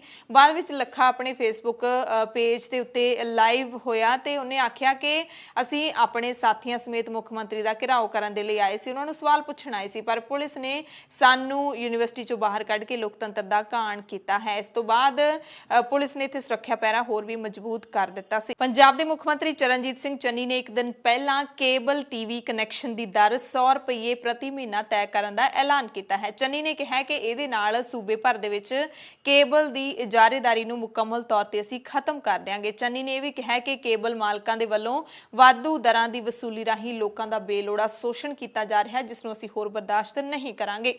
ਇਸੇ ਮਸਲੇ ਤੇ ਪੰਜਾਬ ਕਾਂਗਰਸ ਦੇ ਪ੍ਰਧਾਨ ਨਵਜੋਤ ਸਿੰਘ ਸਿੱਧੂ ਨੇ ਵੀ ਟਵੀਟ ਕੀਤੇ ਨੇ। ਉਹਨਾਂ ਕਿਹਾ ਕਿ ਪੰਜਾਬ ਮਾਡਲ ਦੇ ਵਿੱਚ ਕੇਬਲ ਮਾਫੀਆ ਨੂੰ ਖਤਮ ਕਰਨਾ ਹੈ। ਉਹਨਾਂ ਕਿਹਾ ਕਿ ਪੰਜਾਬ ਮਾਡਲ ਦੇ ਵਿੱਚ ਅਸੀਂ ਕੇਬਲ ਮਾਫੀਆ ਨੂੰ ਖਤਮ ਕਰਾਂਗੇ ਤਾਂ ਕਿ ਲੋਕਲ ਆਪਰੇਟਰ ਨੂੰ ਮਜ਼ਬੂਤੀ ਮਿਲੇ, ਫਾਸਟਵੇ ਦੀ ਮੋਨੋਪੋਲੀ ਖਤਮ ਹੋ ਸਕੇ। ਅਸੀਂ ਯਕੀਨੀ ਬਣਾਵਾਂਗੇ ਕਿ ਸਰਕਾਰ ਨੂੰ ਟੈਕਸ ਭਰੇ ਜਾਣ, ਉਸ ਤੋਂ ਬਾਅਦ ਹੀ ਲੋਕਾਂ ਨੂੰ ਸਸਤੇ ਕਨੈਕਸ਼ਨ ਦਿੱਤੇ ਜਾ ਸਕਦੇ ਨੇ। ਪਰ ਇੱਥੇ ਸਵਾਲ ਇਹ ਉੱਠਦਾ ਹੈ ਕਿ ਕੀ ਸਰਕਾਰ ਇਸ ਤਰੀਕੇ ਦੇ ਨਾਲ ਕੇਬਲ ਦੇ ਰੇਟ ਤੈਅ ਕਰ ਸਕਦੀ ਹੈ ਤੇ ਮੁੱਖ ਮੰਤਰੀ ਚੰਨੀ ਦੇ ਇਸ ਫੈਸਲੇ ਤੋਂ ਬਾਅਦ ਕੇਬਲ ਆਪਰੇਟਰ ਵੀ ਅਦਾਲਤ ਜਾਣ ਦੀ ਤਿਆਰੀ ਕਰ ਰਹੇ ਨੇ। ਇਸ ਐਲਾਨ ਤੋਂ ਬਾਅਦ ਪੰਜਾਬ ਦੇ ਕੁਝ ਕੇਬਲ ਆਪਰੇਟਰਾਂ ਨੇ ਅਗਲੀ ਰਣਨੀਤੀ ਲਈ ਬੈਠਕਾਂ ਬੁਲਾਈਆਂ। ਕਈ ਤਾਂ ਵਕੀਲਾਂ ਦੀ ਰਾਏ ਲੈਣ ਲੱਗੇ। ਕੁਝ ਆਪਰੇਟਰਾਂ ਦਾ ਦਾਅਵਾ ਹੈ ਕਿ ਕੇਬਲ ਦੇ ਰੇਟ ਟਰਾਈ ਯਾਨੀ ਕਿ telecom regulatory authority of India ਦੇ ਵੱਲੋਂ ਤੈਅ ਕੀਤੇ ਜਾਂਦੇ ਨੇ। ਹਰ ਚੈਨਲ ਦਾ ਰੇਟ ਫਿਕਸ ਹੈ। ਕੋਈ ਵੀ ਵਿਅਕਤੀ ਜੋ ਚੈਨਲ ਵੇਖਣਾ ਚਾਹੁੰਦਾ ਹੈ ਉਸਨੂੰ ਉਸਦੇ ਪੈਸੇ ਦੇਣੇ ਪੈਂਦੇ ਨੇ। ਪੰਜਾਬ ਦੇ ਇੱਕ ਕੇਬਲ ਆਪਰੇਟਰ ਦੇ ਮੁਤਾਬਿਕ 100 ਰੁਪਏ ਮਹੀਨਾ ਤਾਂ ਸੰਭਵ ਹੀ ਨਹੀਂ ਹੈਗਾ। ਇਹ ਤਾਂ ਲੋਕਾਂ ਨੂੰ, ਕੇਬਲ ਆਪਰੇਟਰਾਂ ਨੂੰ ਆਪਸ ਦੇ ਵਿੱਚ ਲੜਾਉਣ ਵਾਲੀ ਗੱਲ ਹੈ, ਲੋਕਾਂ ਤੇ ਕੇਬਲ ਆਪਰੇਟਰਾਂ ਨੂੰ। ਬਾਕੀ ਚੈਨਲਾਂ ਨੇ ਕਹਿੰਦੇ ਆਪਣੇ ਰੇਟ ਤੈਅ ਕੀਤੇ ਹੋਏ ਨੇ, ਕੇਬਲ ਆਪਰੇਟਰ ਤਾਂ ਬਸ ਸਿਗਨਲ ਨੂੰ ਲੋਕਾਂ ਤੱਕ ਪਹੁੰਚਾਉਣ ਦਾ ਕੰਮ ਕਰਦੇ ਨੇ। ਆਪਰੇਟਰਾਂ ਦੇ ਵਕੀਲ GS ਓਬਰਾਏ ਨੇ ਦੱਸਿਆ ਕਿ ਆਪਰੇਟਰ ਇਸ ਫੈਸਲੇ ਦੇ ਖਿਲਾਫ ਅਦਾਲਤ ਵਿੱਚ ਜਾਣ ਵਾਸਤੇ ਗੰਭੀਰਤਾ ਨਾਲ ਵਿਚਾਰ ਕਰ ਰਹੇ ਨੇ। ਉਹਨਾਂ ਨੇ ਕਿਹਾ ਕਿ ਇਹ ਐਲਾਨ ਕਰਨ ਤੋਂ ਪਹਿਲਾਂ ਚੰਨੀ ਸਰਕਾਰ ਨੂੰ ਇਸ ਮੁੱਦੇ ਬਾਰੇ ਗੰਭੀਰਤਾ ਨਾਲ ਸੋਚਣਾ ਚਾਹੀਦਾ ਸੀ, ਗੌਰ ਕਰਕੇ ਬਿਆਨ ਦੇਣਾ ਚਾਹੀਦਾ ਸੀ। ਕੇਬਲ ਆਪਰੇਟਰਾਂ ਨੇ ਇਹ ਵੀ ਦੱਸਿਆ ਕਿ ਟਰਾਈ ਦੇ ਹੁਕਮਾਂ ਦੇ ਮੁਤਾਬਿਕ ਫਾਸਟਵੇ ਦਾ ਸਭ ਤੋਂ ਸਸਤਾ ਪੈਕੇਜ 130 ਰੁਪਏ ਮਹੀਨਾ ਹੈ, ਜਿਹਦੇ ਵਿੱਚ ਕੁਝ ਚੈਨਲ ਹੁੰਦੇ ਨੇ ਤੇ ਬਾਕੀ ਚੈਨਲ ਵੇਖਣ ਲਈ ਉਹਨਾਂ ਵੱਲੋਂ ਤੈਅ ਕੀਤੇ ਗਏ ਰੇਟ ਨੇ ਜਿਹੜੇ ਉਹ ਦੇਣੇ ਹੀ ਪੈਂਦੇ ਨੇ। ਇਸ ਤਰ੍ਹਾਂ ਮਹੀਨੇ ਦੀ ਕੁੱਲ ਦਰ ਇਸ ਤੇ ਨਿਰਭਰ ਕਰਦੀ ਹੈ ਕਿ ਤੁਸੀਂ ਕਿਹੜੇ ਤੇ ਕਿੰਨੇ ਚੈਨਲ ਸਬਸਕ੍ਰਾਈਬ ਕੀਤੇ ਨੇ। ਹੁਣ ਗੱਲ ਆ ਜਾਂਦੀ ਹੈ ਟਰਾਈ ਦੀ। ਟਰਾਈ ਦੇ ਅਧਿਕਾਰੀਆਂ ਨੇ ਦੱਸਿਆ ਕਿ ਸਰਕਾਰ ਚਾਹੇ ਤਾਂ ਕੁਝ ਵੀ ਕਰ ਸਕਦੀ ਹੈ, ਇਹਦੇ ਵਿੱਚ ਕੋਈ ਸ਼ੱਕ ਨਹੀਂ ਹੈ। ਉਹਨਾਂ ਨੇ ਕਿਹਾ ਕਿ ਟਰਾਈ ਤਾਂ ਮੈਕਸਿਮਮ ਰੇਟ ਯਾਨੀ ਕਿ ਵੱਧ ਤੋਂ ਵੱਧ ਰੇਟ ਫਿਕਸ ਕਰਦੀ ਹੈ, ਜੇ ਕੋਈ ਘੱਟ ਰੇਟ ਲੈਣਾ ਚਾਹੇ ਤਾਂ ਲੈ ਸਕਦਾ ਹੈ। ਟਰਾਈ ਨੇ ਇਹ ਵੀ ਦੱਸਿਆ, ਟਰਾਈ ਦੇ ਅਧਿਕਾਰੀਆਂ ਨੇ, ਕਿ ਸਰਕਾਰ ਨੂੰ ਇਸ ਦੇ ਲਈ ਇੱਕ ਨੀਤੀ ਬਣਾਉਣੀ ਪਏਗੀ ਜਿਹਨੂੰ ਸਮਾਂ ਲੱਗ ਸਕਦਾ ਹੈ, ਇੰਨੀ ਛੇਤੀ ਹੋਣ ਵਾਲੀ ਗੱਲ ਨਹੀਂ ਹੈ। ਯਾਨੀ ਕਿ ਇਹਨਾਂ ਦੇ ਟਰਾਈ ਦੇ ਐਲਾਨ ਤੋਂ ਤਾਂ ਇਹ ਲੱਗਦਾ ਹੈ, ਟਰਾਈ ਦੀ ਜਾਣਕਾਰੀ ਤੋਂ ਇਹ ਲੱਗਦਾ ਹੈ ਕਿ ਮੁੱਖ ਮੰਤਰੀ ਚੰਨੀ ਨੇ ਇਹ ਜਿਹੜਾ ਐਲਾਨ ਹੈ ਉਹ ਵੀ ਹਵਾ ਦੇ ਵਿੱਚ ਦਿੱਤਾ ਹੈ। ਟਰਾਈ ਦੇ ਮੁਤਾਬਿਕ ਪੰਜਾਬ ਉਹਨਾਂ ਸੂਬਿਆਂ ਦੇ ਵਿੱਚ ਸ਼ਾਮਿਲ ਹੈ ਜਿੱਥੇ ਇੱਕ ਜਾਂ ਦੋ ਮਲਟੀ ਸਿਸਟਮ ਆਪਰੇਟਰ ਯਾਨੀ ਕਿ MSO ਦੀ ਮੋਨੋਪੋਲੀ ਯਾਨੀ ਕਿ ਇਜਾਰੇਦਾਰੀ ਹੈ, ਜਦੋਂ ਕਿ ਕਈ ਸੂਬਿਆਂ ਦੇ ਵਿੱਚ ਕਈ ਆਪਰੇਟਰ ਨੇ। ਪੰਜਾਬ ਤੇ ਆਲੇ ਦੁਆਲੇ ਦੇ ਸੂਬਿਆਂ ਦੇ ਵਿੱਚ ਫਾਸਟਵੇ ਸਭ ਤੋਂ ਵੱਡਾ MSO ਹੈ, ਜਿਸ ਦੇ 21 ਲੱਖ ਤੋਂ ਵੱਧ ਸਬਸਕ੍ਰਾਈਬਰ ਨੇ। ਇੰਜ ਹੀ ਬਹੁਤ ਸਾਰੇ ਲੋਕ ਆਪਣੇ ਪਸੰਦੀਦਾ ਚੈਨਲ DTH ਜਿਵੇਂ ਟਾਟਾ ਸਕਾਈ, ਏਅਰਟੈਲ, ਰਿਲਾਇੰਸ ਵਗੈਰਾ ਰਾਹੀਂ ਵੀ TV ਦੇਖਦੇ ਨੇ। ਸੋ ਇੱਕ ਨਵਾਂ ਮੁੱਦਾ ਜਿਹੜਾ ਉਹ ਕੇਬਲ ਆਪਰੇਟਰ ਦਾ ਛਿੜ ਪਿਆ, ਕਿਉਂਕਿ ਪੰਜਾਬ ਸਰਕਾਰ ਦਾਅਵਾ ਕਰਦੀ ਹੈ ਕਿ ਅਸੀਂ ਹਰ ਤਰ੍ਹਾਂ ਦਾ ਮਾਫੀਆ ਖਤਮ ਕਰਾਂਗੇ, ਜਿਹਦੇ ਵਿੱਚ ਕੇਬਲ ਮਾਫੀਆ ਵੀ ਆਉਂਦਾ ਹੈ। ਪਰ ਕੇਬਲ ਵਾਲੇ ਨੇ ਜਿਹੜੇ ਉਹ ਹੁਣ ਅਦਾਲਤ ਵਿੱਚ ਜਾਣ ਦੀ ਤਿਆਰੀ ਕਰ ਰਹੇ ਨੇ। ਪੰਜਾਬ ਦੇ ਨਵੇਂ ਐਡਵੋਕੇਟ ਜਨਰਲ ਦੀਪਿੰਦਰ ਸਿੰਘ ਪਟਵਾਲੀਆ ਤੇ ਵੀ ਸਵਾਲ ਉੱਠਣੇ ਸ਼ੁਰੂ ਹੋ ਗਏ ਨੇ, ਕਿਉਂਕਿ ਟਰਾਂਸਪੋਰਟ ਵਿਭਾਗ ਨੂੰ ਲੱਗਿਆ ਝਟਕਾ ਨਵੇਂ AG ਦੀ ਅਗਵਾਈ ਦੇ ਵਿੱਚ ਹੀ ਲੱਗਿਆ। ਹਾਈ ਕੋਰਟ ਨੇ ਆਰਬਿਟ ਬੱਸਾਂ ਦੇ ਪਰਮਿਟ ਨੇ ਜਿਹੜੇ ਉਹ ਵਾਪਸ ਕਰਨ ਦੇ ਹੁਕਮ ਦੇ ਦਿੱਤੇ ਨੇ। ਨਿਊ ਦੀਪ ਬੱਸ ਸਰਵਿਸ ਨੂੰ ਲੈ ਕੇ ਵੀ ਨੋਟਿਸ ਜਾਰੀ ਹੋਇਆ ਹੈ ਤੇ ਪਟਵਾਲੀਆ ਨੇ ਹੀ ਹਾਈ ਕੋਰਟ ਦੇ ਵਿੱਚ ਇਹਨਾਂ ਕੇਸਾਂ ਦੀ ਪੈਰਵਾਈ ਕੀਤੀ ਸੀ। ਵਕੀਲ ਮਨਦੀਪ ਸਿੰਘ ਗਿੱਲ ਨੇ ਸਵਾਲ ਚੁੱਕਦਿਆਂ ਕਿਹਾ ਕਿ ਰਾਜਾ ਵੜਿੰਗ ਜੀ, ਤੁਸੀਂ ਸੁਪਰੀਮ ਕੋਰਟ ਦੇ ਇਸ ਫੈਸਲੇ ਨੂੰ ਚੈਲੰਜ ਕਿਵੇਂ ਕਰ ਸਕਦੇ ਹੋ, ਜਿੱਥੇ ਤੁਹਾਡੇ ਨਵੇਂ AG ਦਾ ਭਰਾ ਬਤੌਰ ਐਡੀਸ਼ਨਲ ਸੋਲਿਸਿਟਰ ਜਨਰਲ ਤੈਨਾਤ ਹੈ। ਕਿ ਤੁਸੀਂ ਮਾਮਲੇ ਦੇ ਵਿੱਚ ਪਾਰਦਰਸ਼ਿਤਾ ਦੀ ਉਮੀਦ ਕਰ ਸਕਦੇ ਹੋ? ਚੀਜ਼ਾਂ ਦਾ ਮਜ਼ਾਕ ਨਾ ਬਣਾਓ। ਮਨਦੀਪ ਗਿੱਲ ਨੇ ਇੱਕ ਹੋਰ ਟਵੀਟ ਕੀਤਾ ਹੈ, ਕਿਹਾ ਕਿ ਕੀ ਤੁਸੀਂ ਜਾਣਦੇ ਹੋ ਕਿ ਸੀਨੀਅਰ ਐਡਵੋਕੇਟ PS ਪਟਵਾਲੀਆ ਕਈ ਕੇਸਾਂ ਦੇ ਵਿੱਚ ਬਾਦਲਾਂ ਦੇ ਵੱਲੋਂ ਪੈਰਵਾਈ ਕਰ ਚੁੱਕੇ ਨੇ। ਸੁਪਰੀਮ ਕੋਰਟ ਵਿੱਚ ਪੰਜਾਬ ਦੇ AG ਦਫ਼ਤਰ ਵਿੱਚ ਕਈ ਸਾਲਾਂ ਤੱਕ ਤੈਨਾਤ ਰਹਿ ਚੁੱਕੇ ਨੇ। ਇਸ ਤੋਂ ਬਾਅਦ BJP ਦੇ ਵੱਲੋਂ ਉਹਨਾਂ ਨੂੰ ਐਡੀਸ਼ਨਲ ਸੋਲਿਸਿਟਰ ਜਨਰਲ ਬਣਾਇਆ ਗਿਆ ਸੀ ਤੇ ਹੁਣ ਉਹਨਾਂ ਦਾ ਛੋਟਾ ਭਰਾ DS ਪਟਵਾਲੀਆ ਪੰਜਾਬ ਦਾ ਨਵਾਂ AG। ਪੂਰੇ ਪੰਜਾਬ ਦੇ ਵਿੱਚ ਮਾਲ ਅਧਿਕਾਰੀਆਂ ਤੇ ਦਫ਼ਤਰੀ ਕਾਮਿਆਂ ਦੇ ਵੱਲੋਂ ਹੁਸ਼ਿਆਰਪੁਰ ਵਿਜੀਲੈਂਸ ਵੱਲੋਂ ਮਾਹਿਲਪੁਰ ਸਬ ਤਹਿਸੀਲ ਦੇ ਨਾਇਬ ਤਹਿਸੀਲਦਾਰ ਤੇ ਕਲਰਕ ਦੀ ਗ੍ਰਿਫਤਾਰੀ ਦੇ ਰੋਸ ਵਿੱਚ ਦੂਸਰੇ ਦਿਨ ਹੜਤਾਲ ਕੀਤੀ, ਜਿਸ ਕਾਰਨ ਲੋਕ ਖੱਜਲ ਖੁਆਰ ਹੋਏ। ਮਾਲ ਵਿਭਾਗ, ਦਫ਼ਤਰੀ ਕਾਮਿਆਂ ਨੇ ਵਿਜੀਲੈਂਸ ਤੇ ਸੂਬਾ ਸਰਕਾਰ ਖਿਲਾਫ ਨਾਅਰੇਬਾਜ਼ੀ ਕੀਤੀ। ਉਹਨਾਂ ਨੇ ਕਿਹਾ ਕਿ ਵਿਜੀਲੈਂਸ ਦੇ ਵੱਲੋਂ ਮਾਹਿਲਪੁਰ ਸਬ ਤਹਿਸੀਲ ਦੇ ਨਾਇਬ ਤਹਿਸੀਲਦਾਰ ਤੇ ਕਲਰਕ ਦੇ ਖਿਲਾਫ ਅਮਲ ਵਿੱਚ ਲਿਆਂਦੀ ਜਿਹੜੀ ਕਾਰਵਾਈ ਹੈ ਉਹ ਬਿਲਕੁਲ ਗਲਤ ਹੈ, ਪੂਰੀ ਤਰ੍ਹਾਂ ਨਾਜਾਇਜ਼ ਹੈ। ਜਦੋਂ ਤੱਕ ਇਸ ਨੂੰ ਵਾਪਸ ਨਹੀਂ ਲਿਆ ਜਾਂਦਾ ਉਦੋਂ ਤੱਕ ਸਾਡੀ ਹੜਤਾਲ ਜਾਰੀ ਰਹੇਗੀ। ਸੋ ਮਾਲ ਵਿਭਾਗ ਦੇ ਮੁਲਾਜ਼ਮ ਜਦੋਂ ਹੜਤਾਲ ਕਰਦੇ ਨੇ ਤਾਂ ਪੰਜਾਬ ਦੇ ਲੋਕਾਂ ਦੇ ਕਈ ਕੰਮ ਖੜ ਜਾਂਦੇ ਨੇ, ਰਜਿਸਟਰੀਆਂ ਵਗੈਰਾ ਦੇ ਕੰਮ ਨੇ ਜਿਹੜੇ ਖੜ ਜਾਂਦੇ ਨੇ, ਸਟਾਂਪ ਵੀ ਲੋਕਾਂ ਨੂੰ ਨਹੀਂ ਮਿਲਦੇ। ਪੂਰੇ ਦੇਸ਼ ਦੇ ਵਿੱਚ ਟਮਾਟਰ ਦੇ ਭਾਅ ਨੇ ਹੁਣ ਸਭ ਨੂੰ ਲਾਲ ਕਰ ਦਿੱਤਾ ਹੈ। ਭਾਅ 100 ਰੁਪਏ ਨੂੰ ਪਾਰ ਕਰ ਗਏ ਨੇ। ਪੰਜਾਬ ਦੇ ਵਿੱਚ ਟਮਾਟਰ 90 ਤੋਂ ਲੈ ਕੇ 100 ਰੁਪਏ ਪ੍ਰਤੀ ਕਿਲੋ ਦੇ ਹਿਸਾਬ ਨਾਲ ਵਿਕ ਰਿਹਾ ਹੈ। ਖੇਤੀ ਮਾਹਿਰ ਦੱਸਦੇ ਨੇ ਕਿ ਟਮਾਟਰ ਉਤਪਾਦਕ ਦੱਖਣੀ ਸੂਬਿਆਂ ਦੇ ਵਿੱਚ ਮੀਂਹ ਕਾਰਨ ਫਸਲ ਖਰਾਬ ਹੋ ਗਈ ਹੈ, ਇਸ ਕਰਕੇ ਭਾਅ ਤੇਜ਼ ਹੋ ਗਏ ਨੇ। ਆਂਧਰਾ ਪ੍ਰਦੇਸ਼ ਟਮਾਟਰ ਦਾ ਸਭ ਤੋਂ ਵੱਡਾ ਉਤਪਾਦਕ ਹੈ। ਇੱਥੇ 100 ਰੁਪਏ ਕਿਲੋ ਤੋਂ ਵੀ ਵੱਧ ਟਮਾਟਰ ਵਿਕ ਰਿਹਾ ਹੈ। ਦੇਸ਼ ਵਿੱਚ ਕਈ ਥਾਵਾਂ ਤੇ ਟਮਾਟਰ ਦਾ ਭਾਅ 140 ਰੁਪਏ ਤੱਕ ਵੀ ਪਹੁੰਚ ਗਿਆ। ਪੰਜਾਬ ਦੇ BJP ਲੀਡਰ ਹਰਜੀਤ ਗਰੇਵਾਲ ਨੇ ਕਿਸਾਨਾਂ ਦੇ ਲਈ ਫਿਰ ਆਪਣੀ ਮਾੜੀ ਜ਼ੁਬਾਨ ਖੋਲੀ ਹੈ। ਜਦੋਂ ਕੇਂਦਰੀ ਕੈਬਨਿਟ ਨੇ ਖੇਤੀ ਕਾਨੂੰਨਾਂ ਦੇ ਰੱਦ ਹੋਣ ਤੇ ਮੋਹਰ ਲਾ ਦਿੱਤੀ ਹੈ, ਹਰੀ ਝੰਡੀ ਦੇ ਦਿੱਤੀ ਹੈ, ਤਾਂ ਗਰੇਵਾਲ ਨੇ ਕਿਹਾ ਕਿ ਮੈਂ ਪਹਿਲਾਂ ਵੀ ਕਹਿੰਦਾ ਸੀ ਕਿ ਇਹ ਸੰਘਰਸ਼ ਖੇਤੀ ਕਾਨੂੰਨਾਂ ਲਈ, ਕਿਸਾਨਾਂ ਲਈ ਨਹੀਂ ਹੋ ਰਿਹਾ ਹੈ, ਤਾਂ ਪ੍ਰਧਾਨ ਮੰਤਰੀ ਦਾ ਚਿਹਰਾ ਤੇ ਸਰਕਾਰ ਦੀ ਦਿੱਖ ਖਰਾਬ ਕਰਨ ਦੇ ਲਈ ਕੀਤਾ ਜਾ ਰਿਹਾ ਹੈ। ਇਹ ਜਿਹੜੇ ਕਿਸਾਨ ਹੈਗੇ ਨੇ ਇਸ ਅੰਦੋਲਨ ਨੂੰ 2024 ਤੱਕ ਲਿਜਾਣਾ ਚਾਹੁੰਦੇ ਨੇ, ਪਰ ਹੁਣ ਉਹਨਾਂ ਨੂੰ ਮੁਸ਼ਕਿਲ ਖੜੀ ਹੋ ਗਈ ਹੈ ਕਿ ਕਿਉਂ ਖੇਤੀ ਕਾਨੂੰਨ ਰੱਦ ਕਰ ਦਿੱਤੇ ਗਏ ਨੇ। ਇਹ ਹੁਣ ਅੰਦੋਲਨ ਨੂੰ ਗਾਹਾਂ ਲਿਜਾਣ ਦੇ ਬਹਾਨੇ ਲੱਭ ਰਹੇ ਨੇ। ਹਰ ਚੀਜ਼ ਨੂੰ ਸਮਾਂ ਲੱਗਦਾ ਹੈ, ਅੰਦੋਲਨ ਮੰਗਾਂ ਮਨਵਾਉਣ ਲਈ ਹੋ ਹੀ ਨਹੀਂ ਰਿਹਾ। ਜਦੋਂ ਕਿਸਾਨਾਂ ਨੂੰ ਅਸਲ ਗੱਲ ਸਮਝ ਆ ਗਈ ਤਾਂ ਉਹਨਾਂ ਨੇ ਇਹਨਾਂ ਕਿਸਾਨ ਲੀਡਰਾਂ ਦਾ ਸਾਥ ਹੀ ਨਹੀਂ ਦੇਣਾ। ਪਰ ਗਰਾਊਂਡ ਰਿਐਲਿਟੀ ਹੈ ਜਿਹੜੀ ਉਹ ਕੁਝ ਹੋਰ ਕਹਿੰਦੀ ਹੈ। ਗਰੇਵਾਲ ਸਾਹਿਬ ਕੁਝ ਹੋਰ ਕਹਿ ਰਹੇ ਨੇ। ਪੰਜਾਬ ਦੀ ਸਿਆਸਤ ਨਾਲ ਜੁੜੀ ਇੱਕ ਹੋਰ ਖਬਰ ਹੈ, ਪਰ ਇਹ ਜੁੜੀ ਹੋਈ ਹੈ ਸਿਰਫ ਤੇ ਸਿਰਫ ਆਮ ਆਦਮੀ ਪਾਰਟੀ ਨਾਲ, ਕਿਉਂਕਿ ਅਰਵਿੰਦ ਕੇਜਰੀਵਾਲ ਕਹਿੰਦੇ ਭਗਵੰਤ ਮਾਨ ਤੇ ਮੋੜ ਵਰੇ ਨੇ। ਆਮ ਆਦਮੀ ਪਾਰਟੀ ਦੇ ਸੁਪਰੀਮੋ ਅਰਵਿੰਦ ਕੇਜਰੀਵਾਲ ਅਤੇ ਪੰਜਾਬ ਇਕਾਈ ਦੇ ਪ੍ਰਧਾਨ ਤੇ ਸੰਗਰੂਰ ਤੋਂ MP ਭਗਵੰਤ ਮਾਨ ਚਾਹੇ ਇੱਕ ਦੂਜੇ ਦੇ ਨਾਲ ਰਲ ਕੇ ਚੱਲਦੇ ਸਾਨੂੰ ਨਜ਼ਰ ਆ ਰਹੇ ਨੇ, ਪਰ ਕਿਤੇ ਨਾ ਕਿਤੇ ਦੋਹਾਂ ਦੇ ਅੰਦਰੋਂ ਆਪਸੀ ਖਹਿਬਾਜ਼ੀ ਨਹੀਂ ਜਾ ਰਹੀ। ਭਗਵੰਤ ਮਾਨ ਪੰਜਾਬ ਦੇ ਮੁੱਖ ਮੰਤਰੀ ਦੀ ਕੁਰਸੀ ਵੰਨੀ ਝਾਕ ਲਾਈ ਬੈਠੇ ਨੇ, ਜਦਕਿ ਕੇਜਰੀਵਾਲ ਇਸ ਤੇ ਰਾਜ਼ੀ ਨਹੀਂ ਹੈਗੇ। CM ਦੀ ਕੁਰਸੀ ਨੂੰ ਲੈ ਕੇ ਪਹਿਲੀ ਵਾਰੀ ਨਹੀਂ ਜਦੋਂ ਦੋਵਾਂ ਵਿੱਚ ਨਾਰਾਜ਼ਗੀ ਵਧੀ ਹੋਵੇ। ਅਰਵਿੰਦ ਕੇਜਰੀਵਾਲ ਨੂੰ ਅਸਲੀਅਤ ਦੇ ਵਿੱਚ ਕੋਈ ਯੋਗ ਉਮੀਦਵਾਰ ਮਿਲ ਨਹੀਂ ਰਿਹਾ, ਜਿਸ ਕਰਕੇ ਉਹ ਮੁੱਖ ਮੰਤਰੀ ਦਾ ਚਿਹਰਾ ਐਲਾਨਣ ਵਿੱਚ ਟਾਲਾ ਵੱਟੀ ਫਿਰਦੇ ਨੇ, ਜਦਕਿ ਭਗਵੰਤ ਮਾਨ ਮੁੱਖ ਮੰਤਰੀ ਦੀ ਕੁਰਸੀ ਤੇ ਆਪਣਾ ਹੱਕ ਜਿਤਾ ਰਹੇ ਨੇ। ਅਰਵਿੰਦ ਕੇਜਰੀਵਾਲ ਜਦੋਂ 22 ਨਵੰਬਰ ਨੂੰ ਪੰਜਾਬ ਪਹੁੰਚੇ ਤਾਂ ਦੋਵੇਂ ਲੀਡਰਾਂ ਦੇ ਵਿੱਚ ਮੁੜ ਦੂਰੀਆਂ ਵਧਣ ਦੀ ਸੂਹ ਮਿਲੀ ਹੈ। ਇੱਕ ਸਮਾਗਮ ਦੇ ਵਿੱਚ ਜਦੋਂ ਕੇਜਰੀਵਾਲ ਤੇ ਭਗਵੰਤ ਇੱਕ ਸਟੇਜ ਸਾਂਝੀ ਕਰ ਰਹੇ ਸੀ ਤਾਂ ਉੱਥੇ ਮੌਜੂਦ ਪਾਰਟੀ ਵਰਕਰਾਂ ਨੇ ਭਗਵੰਤ ਮਾਨ ਦੇ ਹੱਕ ਵਿੱਚ ਨਾਅਰੇ ਲਾਉਣੇ ਸ਼ੁਰੂ ਕਰ ਦਿੱਤੇ, ਜਿਸ ਤੋਂ ਕੇਜਰੀਵਾਲ ਵੱਟ ਖਾ ਗਏ।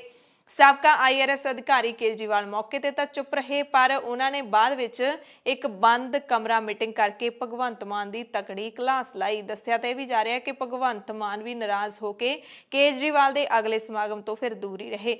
ਪਤਾ ਇਹ ਵੀ ਲੱਗਿਆ ਕਿ ਆਮ ਆਦਮੀ ਪਾਰਟੀ ਵੱਲੋਂ ਪੰਜਾਬ ਦੇ ਵਿੱਚ ਮੁੱਖ ਮੰਤਰੀ ਦੀ ਚੋਣ ਲਈ ਕਰਵਾਏ ਇੱਕ ਸਰਵੇਖਣ ਦੇ ਵਿੱਚ ਜ਼ਿਆਦਾਤਰ ਵੋਟਾਂ ਭਗਵੰਤ ਮਾਨ ਦੇ ਹੱਕ ਵਿੱਚ ਭੁਗਤੀਆਂ ਨੇ। ਕੇਜਰੀਵਾਲ ਮੁੱਖ ਮੰਤਰੀ ਦੇ ਚਿਹਰੇ ਨੂੰ ਲੈ ਕੇ ਖੁਦ ਫਸੇ ਹੋਏ ਵੀ ਨਜ਼ਰ ਆ ਰਹੇ ਨੇ। ਹਰ ਵਾਰੀ ਜਦੋਂ ਆਉਂਦੇ ਨੇ CM ਚਿਹਰੇ ਨੂੰ ਲੈ ਕੇ ਉਹਨਾਂ ਦਾ ਵੱਖਰਾ ਹੀ ਬਿਆਨ ਹੁੰਦਾ ਹੈ।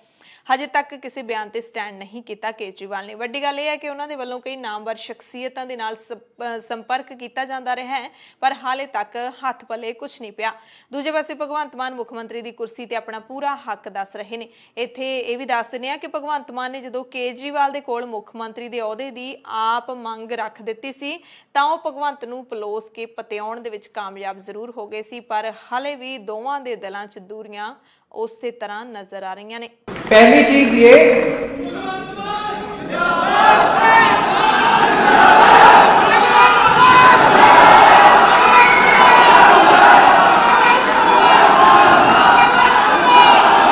एक मिनट मेरे को जवाब देने दो। मेरे को पता था ये पूछेंगे। सबसे पहले हर पार्टी या तो CM कैंडिडेट डिक्लेयर करती है और या नहीं करती है। अगर करती है, CM कैंडिडेट डिक्लेयर करने के बाद चुनाव फिर ऊपर ऊपर ऊपर ही जा सकता है, वो फिर नीचे नहीं आ सकता, वो पीक पे ही जा सकता है। जो पार्टी चुनाव के पहले ये रणनीति बनाती है कि हम CM कैंडिडेट डिक्लेयर करेंगे, वो बिल्कुल चुनाव के करीब आने के ऊपर करती है, कोड लगने के करीब आने पे या कोड लगने के बाद करती है। अभी किसी पार्टी ने डिक्लेयर नहीं किया। मैं आपको ये अश्योरेंस दे रहा हूं, बाकियों से पहले कर देंगे हम। ਪੰਜਾਬ ਦੇ ਵਿੱਚ ਕਰੋਨਾ ਦੇ ਕੇਸ ਕਹਿੰਦੇ ਲਗਾਤਾਰ ਵਧ ਰਹੇ ਨੇ। ਸ੍ਰੀ ਮੁਕਤਸਰ ਸਾਹਿਬ ਜ਼ਿਲ੍ਹੇ ਦੇ ਪਿੰਡ ਵੜਿੰਗ ਖੇੜਾ ਦੇ ਵਿੱਚ ਜਵਾਹਰ ਨਵੋਦਿਆ ਵਿਦਿਆਲਿਆ ਦੇ 13 ਵਿਦਿਆਰਥੀਆਂ ਨੂੰ ਕਰੋਨਾ ਦੀ ਪੁਸ਼ਟੀ ਹੋਈ ਹੈ। ਖਬਰ ਪਤਾ ਲੱਗਣ ਤੋਂ ਬਾਅਦ ਪੂਰੇ ਇਲਾਕੇ ਵਿੱਚ ਡਰ ਦਾ ਮਾਹੌਲ ਬਣ ਗਿਆ। ਸਕੂਲ 14 ਦਿਨਾਂ ਦੇ ਲਈ ਬੰਦ ਕਰ ਦਿੱਤਾ ਗਿਆ ਹੈ। ਜ਼ਿਲ੍ਹਾ chief medical officer doctor Ranju Singla ਨੇ ਕਿਹਾ ਕਿ ਰਿਪੋਰਟ ਪੋਜ਼ਿਟਿਵ ਆਉਣ ਤੋਂ ਬਾਅਦ ਹੀ ਸਕੂਲ ਬੰਦ ਕਰਨ ਦਾ ਫੈਸਲਾ ਲੈਣਾ ਪਿਆ। ਸ਼੍ਰੋਮਣੀ ਅਕਾਲੀ ਦਲ ਦੇ ਪ੍ਰਧਾਨ ਸੁਖਬੀਰ ਸਿੰਘ ਬਾਦਲ ਨੇ 2022 ਦੀਆਂ ਵਿਧਾਨ ਸਭਾ ਚੋਣਾਂ ਦੇ ਲਈ ਪਾਰਟੀ ਦੇ ਇੱਕ ਹੋਰ ਉਮੀਦਵਾਰ ਦਾ ਐਲਾਨ ਕਰ ਦਿੱਤਾ ਹੈ। ਹਲਕਾ ਲੁਧਿਆਣਾ ਨਾਰਥ ਤੋਂ ਪਾਰਟੀ ਦੇ senior leader RD Sharma Shiromani Akali Dal ਦੇ ਉਮੀਦਵਾਰ ਹੋਣਗੇ ਤੇ ਹੁਣ ਤੱਕ ਸ਼੍ਰੋਮਣੀ ਅਕਾਲੀ ਦਲ 84 ਉਮੀਦਵਾਰਾਂ ਦਾ ਐਲਾਨ ਕਰ ਚੁੱਕਿਆ ਹੈ। ਇਸ ਵਾਰੀ ਬਜ਼ੁਰਗਾਂ ਨੂੰ ਡਾਕ ਦੇ ਜ਼ਰੀਏ ਵੋਟ ਪਾਉਣ ਦਾ ਹੱਕ ਦਿੱਤਾ ਜਾਊਗਾ, ਇਸ ਦੀ ਜਾਣਕਾਰੀ ਦਿੱਤੀ ਹੈ ਭਾਰਤੀ ਚੋਣ ਕਮਿਸ਼ਨ ਨੇ ਇਸ ਦਾ ਐਲਾਨ ਕੀਤਾ ਹੈ ਕਿ 80 ਸਾਲ ਜਾਂ ਉਸ ਤੋਂ ਵੀ ਵੱਧ ਉਮਰ ਵਾਲੇ ਵੋਟਰਾਂ ਨੂੰ ਪੋਸਟਲ ਬੈਲਟ ਪੇਪਰ ਰਾਹੀਂ ਵੋਟ ਪਾਉਣ ਦੀ ਸਹੂਲਤ ਦਿੱਤੀ ਜਾ ਰਹੀ ਹੈ ਆਉਂਦੀਆਂ ਪੰਜਾਬ ਵਿਧਾਨ ਸਭਾ ਚੋਣਾਂ ਦੇ ਵਿੱਚ। ਫਿਰੋਜ਼ਪੁਰ ਡਿਵੀਜ਼ਨ ਦੇ ਕਮਿਸ਼ਨਰ ਕਮ ਰੋਲ ਆਬਜ਼ਰਵਰ ਦਲਜੀਤ ਸਿੰਘ ਮਾਂਗਟ ਨੇ ਇਸ ਬਾਰੇ ਮੀਟਿੰਗ ਵੀ ਕੀਤੀ ਹੈ ਅਧਿਕਾਰੀਆਂ ਦੇ ਨਾਲ। ਉਹਨਾਂ ਨੇ ਕਿਹਾ ਕਿ ਸਹੂਲਤ ਦਾ ਲਾਭ ਲੈਣ ਦੇ ਲਈ ਯੋਗ ਵੋਟਰਾਂ ਨੂੰ ਚੋਣ ਜ਼ਾਬਤਾ ਲਾਗੂ ਹੋਣ ਦੇ 1 ਹਫ਼ਤੇ ਦੇ ਅੰਦਰ ਨਿਰਧਾਰਿਤ ਫਾਰਮ ਭਰ ਕੇ ਆਪਣੇ ਖੇਤਰ ਦੇ BLO ਨੂੰ ਦੇਣਾ ਹੋਵੇਗਾ। ਇਸ ਸਹੂਲਤ ਨਾਲ ਜਿੱਥੇ ਬਜ਼ੁਰਗਾਂ ਨੂੰ ਪੋਲਿੰਗ ਬੂਥਾਂ ਤੇ ਆਉਣ ਦੀ ਲੋੜ ਨਹੀਂ ਹੋਵੇਗੀ, ਉੱਥੇ ਹੀ ਵੋਟ ਪ੍ਰਕਿਰਿਆ ਦੇ ਵਿੱਚ ਵਧੇਰੇ ਪਾਰਦਰਸ਼ਤਾ ਵੀ ਹੋਵੇਗੀ, ਕਿਉਂਕਿ ਆਮ ਤੌਰ ਤੇ ਦੇਖਿਆ ਜਾਂਦਾ ਹੈ ਕਿ ਜਿਹੜੇ ਬਜ਼ੁਰਗ ਹੁੰਦੇ ਨੇ, ਜਿਹੜੇ ਤੁਰ ਫਿਰ ਨਹੀਂ ਸਕਦੇ, ਜਿਨ੍ਹਾਂ ਨੂੰ ਦੂਸਰੇ ਦੇ ਸਹਾਰੇ ਦੇ ਨਾਲ ਪੋਲਿੰਗ ਬੂਥ ਤੇ ਲਿਜਾਇਆ ਜਾਂਦਾ ਹੈ, ਉਹਨਾਂ ਦੀ ਵੋਟ ਵੀ ਲਿਆਉਣ ਵਾਲਾ ਹੀ ਪਾਉਂਦਾ ਹੈ।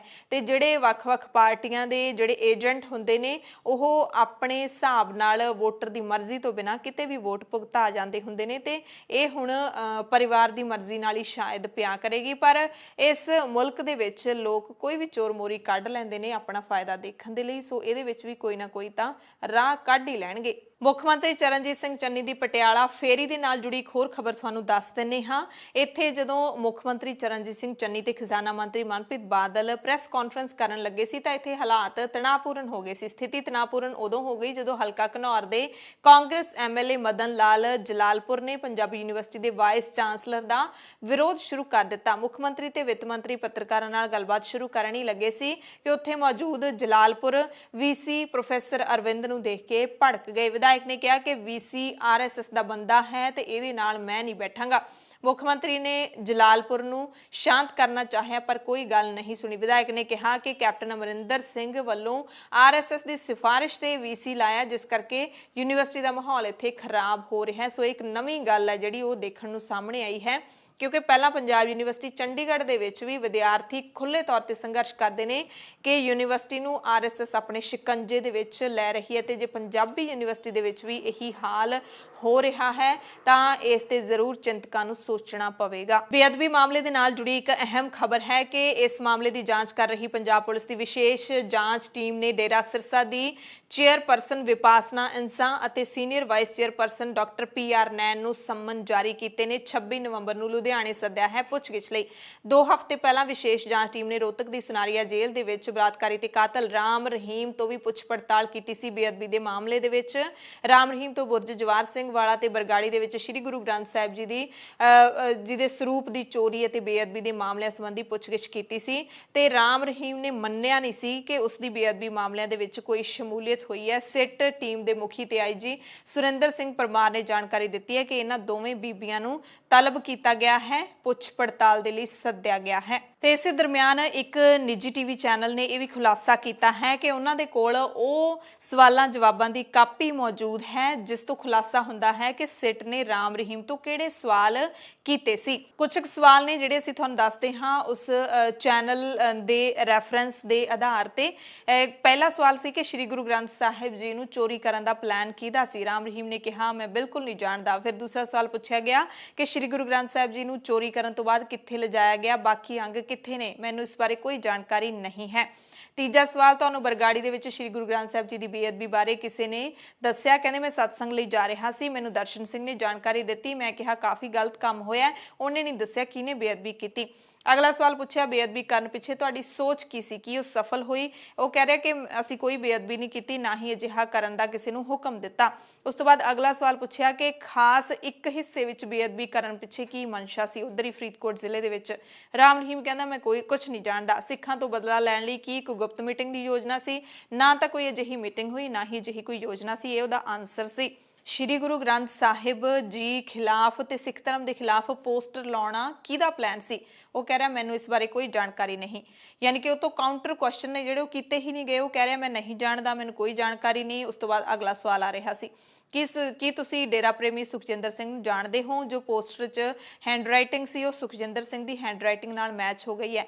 ਉਹ ਕਹਿੰਦਾ ਕਿ ਮੈਂ ਅਜਿਹੇ ਕਿਸੇ ਸ਼ਖਸ ਨੂੰ ਜਾਣਦਾ ਹੀ ਨਹੀਂ। ਕੀ ਮਹਿੰਦਰਪਾਲ ਬਿੱਟੂ ਦਾ ਕਤਲ ਬੇਅਦਬੀ ਕਰਕੇ ਹੋਇਆ। ਕਹਿੰਦਾ ਮੈਨੂੰ ਜੇਲ੍ਹ ਦੇ ਅਧਿਕਾਰੀ ਨੇ ਦੱਸਿਆ ਸੀ ਪਰ ਕਤਲ ਕਿਉਂ ਹੋਇਆ ਨਾ ਹੀ ਮੈਨੂੰ ਦੱਸਿਆ ਗਿਆ, ਨਾ ਹੀ ਮੈਂ ਕਦੇ ਕਿਸੇ ਨੂੰ ਪੁੱਛਿਆ। ਬੁਰਜ ਜਵਾਰ ਸਿੰਘ ਵਾਲਾ ਵਿੱਚ ਮਾਝੀ ਦੇ ਦੀਵਾਨ 'ਚ ਲੋਕੇਟ ਸੁੱਟਣ ਬਾਰੇ ਕਿਹਨੇ ਦੱਸਿਆ, ਇਸ ਬਾਰੇ ਮੈਨੂੰ ਕੁਝ ਨਹੀਂ ਪਤਾ, ਮੈਂ ਤਾਂ ਤੁਹਾਡੇ ਤੋਂ ਸੁਣ ਰਿਹਾ, ਜਿਹਨੇ ਕੀਤਾ ਭਗਵਾਨ ਉਹਨਾਂ ਨੂੰ ਅਕਲ ਦੇਵੇ। ਇਸ ਤਰ੍ਹਾਂ ਦੇ ਆਨਸਰ ਦਿੱਤੇ ਬਲਾਤਕਾਰੀ ਤੇ ਕਾਤਲ ਸਾਧ ਨੇ। ਡੇਰੇ ਨਾਲ ਜੁੜੇ ਲੋਕੇਟ ਸੁੱਟਣ ਪਿੱਛੇ ਤੁਹਾਡਾ ਐਕਸ਼ਨ ਪਲਾਨ ਕੀ ਸੀ। ਕਹਿੰਦਾ ਭਗਵਾਨ ਸਾਰਿਆਂ ਨੂੰ ਸੁਮਤ ਬਖਸ਼ੇ, ਮੈਂ ਕੁਝ ਨਹੀਂ ਕਹਿਣਾ ਚਾਹੁੰਦਾ, ਨਾ ਮੈਂ ਕਿਸੇ ਨੂੰ ਕੁਝ ਕਿਹਾ। ਫਿਰ ਇਹ ਪੁੱਛਿਆ ਕਿ ਤੁਹਾਡੇ ਦਾਦੂਵਾਲ ਢੱਡਰੀਆਂ ਵਾਲੇ ਪੰਥਪ੍ਰੀਤ ਤੇ ਮਾਝੀ ਨਾਲ ਕਿਸ ਤਰ੍ਹਾਂ ਦੇ ਰਿਸ਼ਤੇ ਸੀ। ਰਾਮ ਰਹੀਮ ਫਿਰ ਕਹਿੰਦਾ ਕਿ ਮੈਂ ਇਹਨਾਂ ਚੋਂ ਕਿਸੇ ਨੂੰ ਜਾਣਦਾ ਹੀ ਨਹੀਂ। ਗੁਖਿਆਂ ਵਾਲੀ ਵਿੱਚ ਸਾਡੇ ਕਾਫਲੇ ਤੇ ਹਮਲਾ ਹੋਇਆ ਸੀ, ਉਸ ਵੇਲੇ ਮੈਂ ਡਰਾਈਵਰ ਨੂੰ ਗੱਲਾਂ ਕਰਦੇ ਸੁਣਿਆ ਸੀ ਕਿ ਹਮਲੇ ਪਿੱਛੇ ਦਾਦੂਵਾਲ ਦਾ ਹੱਥ ਹੋ ਸਕਦਾ ਹੈ। ਯਾਨੀ ਕਿ ਕਹਿ ਰਿਹਾ ਕਿ ਮੈਂ ਕਿਸੇ ਨੂੰ ਜਾਣਦਾ ਹੀ ਨਹੀਂ। ਫਿਰ ਪੁਲਿਸ ਨੇ ਪੁੱਛਿਆ ਕਿ ਸਾਡੀ ਜਾਂਚ 'ਚ ਸਾਹਮਣੇ ਆਇਆ ਤੁਸੀਂ ਦਾਦੂਵਾਲ ਦਾ ਕਤਲ ਕਰਨਾ ਚਾਹੁੰਦੇ ਸੀ। ਰਾਮ ਰਹੀਮ ਕਹਿੰਦਾ ਕਹਿੰਦਾ ਮੈਂ ਕਿਸੇ ਤੋਂ ਸੁਣਿਆ ਸੀ ਕਿ ਦਾਦੂਵਾਲ ਮੇਰਾ ਕਤਲ ਕਰਨਾ ਚਾਹੁੰਦਾ ਹੈ, ਪਰ ਸਾਡੀ ਕਿਸੇ ਨਾਲ ਕੋਈ ਦੁਸ਼ਮਣੀ ਨਹੀਂ, ਨਾ ਹੀ ਅਸੀਂ ਕਿਸੇ ਨੂੰ ਮਾਰਨਾ ਚਾਹੁੰਦੇ ਹਾਂ। ਫਿਰ ਇੱਕ ਬੜਾ ਅਹਿਮ ਸਵਾਲ ਪੁੱਛਿਆ ਪੁਲਿਸ ਨੇ ਕਿ ਤੁਸੀਂ ਕਿਹੜੇ ਧਾਰਮਿਕ ਗ੍ਰੰਥ ਨੂੰ ਮੰਨਦੇ ਹੋ, ਕੀ ਤੁਹਾਨੂੰ ਸ਼੍ਰੀ ਗੁਰੂ ਗ੍ਰੰਥ ਸਾਹਿਬ ਬਾਰੇ ਮੁੱਢਲੀ ਜਾਣਕਾਰੀ ਹੈ। ਕਹਿੰਦਾ ਗੁਰੂ ਗ੍ਰੰਥ ਸਾਹਿਬ ਜੀ ਦੀ ਪਵਿੱਤਰ ਬਾਣੀ ਤੋਂ ਇਲਾਵਾ ਰਮਾਇਣ, ਗੀਤਾ, ਬਾਈਬਲ ਤੇ ਕੁਰਾਨ ਸ਼ਰੀਫ ਮੈਂ ਪੜ੍ਹਦਾ। ਇਸ ਤਰ੍ਹਾਂ ਦਾ ਆਨਸਰ ਦਿੱਤਾ। ਉਹਨੇ ਇਹ ਨਹੀਂ ਕਿਹਾ ਕਿ ਮੈਂ ਕਿਹੜੇ ਇੱਕ ਧਾਰਮਿਕ ਗ੍ਰੰਥ ਨੂੰ ਮੰਨਦਾ, ਕਹਿੰਦਾ ਕਿ ਮੈਂ ਸਭ ਪੜ੍ਹਦਾ।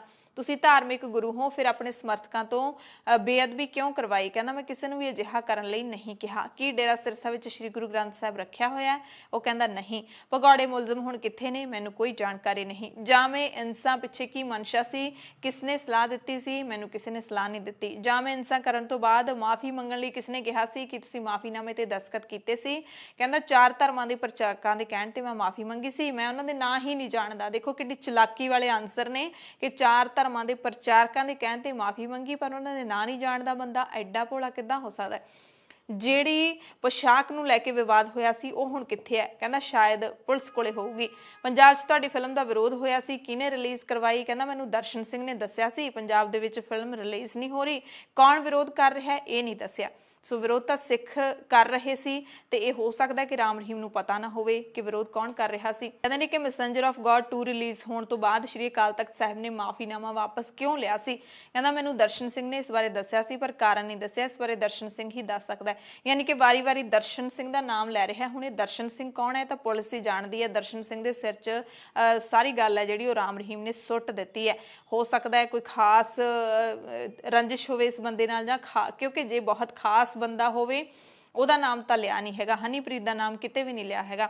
18 ਸਤੰਬਰ 2015 ਨੂੰ ਮੈਸੇਂਜਰ ਆਫ ਗॉड 2 ਰਿਲੀਜ਼ ਹੁੰਦੀ ਹੈ। 24 ਸਤੰਬਰ ਨੂੰ ਸ਼੍ਰੀ ਅਕਾਲ ਤਖਤ ਸਾਹਿਬ ਤੁਹਾਨੂੰ ਮਾਫ ਕਰ ਦਿੰਦਾ ਹੈ। ਇਹਦਾ ਕੀ ਕਨੈਕਸ਼ਨ ਹੈ? ਰਾਮ ਰਹੀਮ ਕਹਿੰਦਾ ਦਰਸ਼ਨ ਸਿੰਘ ਮੇਰੇ ਕੋਲ ਇੱਕ ਚਿੱਠੀ ਲੈ ਕੇ ਆਇਆ ਸੀ ਜਿਸ ਤੇ ਮੈਂ ਦਸਤਖਤ ਕੀਤੇ। ਹੁਣ ਦਰਸ਼ਨ ਸਿੰਘ ਕੌਣ ਹੈ ਤੇ ਦਰਸ਼ਨ ਸਿੰਘ ਨੂੰ ਉਹ ਚਿੱਠੀ ਕਿਹਨੇ ਦਿੱਤੀ? ਕਿ ਦਰਸ਼ਨ ਸਿੰਘ ਨੇ ਆਪ ਲਿਖ ਲਈ? ਰਾਮ ਰਹੀਮ ਨੇ ਸਿਰਫ ਦਸਤਖਤ ਕੀਤੇ, ਕਿਉਂਕਿ ਇਸ ਚਿੱਠੀ ਨੂੰ ਲੈ ਕੇ ਪਹਿਲਾਂ ਵੀ ਬਹੁਤ ਕੁਝ ਸਿੱਖ ਧਰਮ ਦੇ ਵਿੱਚ ਹੋ ਚੁੱਕਿਆ। 2-3 ਸਵਾਲ ਹੋਰ ਨੇ ਜਿਹੜੇ ਤੁਹਾਨੂੰ ਦੱਸ ਦਿੰਨੇ ਆ। ਕਹਿੰਦੇ ਤੁਸੀਂ ਆਪਣੇ ਕੁੜਮ ਨੂੰ ਕਿਉਂ ਮਾਰਨਾ ਚਾਹੁੰਦੇ ਸੀ? ਮੌੜ ਮੰਡੀ ਬਲਾਸਟ ਪਿੱਛੇ ਕੀ ਮਨਸ਼ਾ ਸੀ? ਰਾਮ ਰਹੀਮ ਕਹਿੰਦਾ ਇਹ ਬਿਲਕੁਲ ਗਲਤ ਹੈ, ਮੈਨੂੰ ਇਸ ਬਾਰੇ ਕੋਈ ਜਾਣਕਾਰੀ ਹੀ ਨਹੀਂ। ਖੱਟਾ ਸਿੰਘ ਤੋਂ ਬਾਅਦ ਤੁਹਾਡਾ ਡਰਾਈਵਰ ਕੌਣ ਸੀ?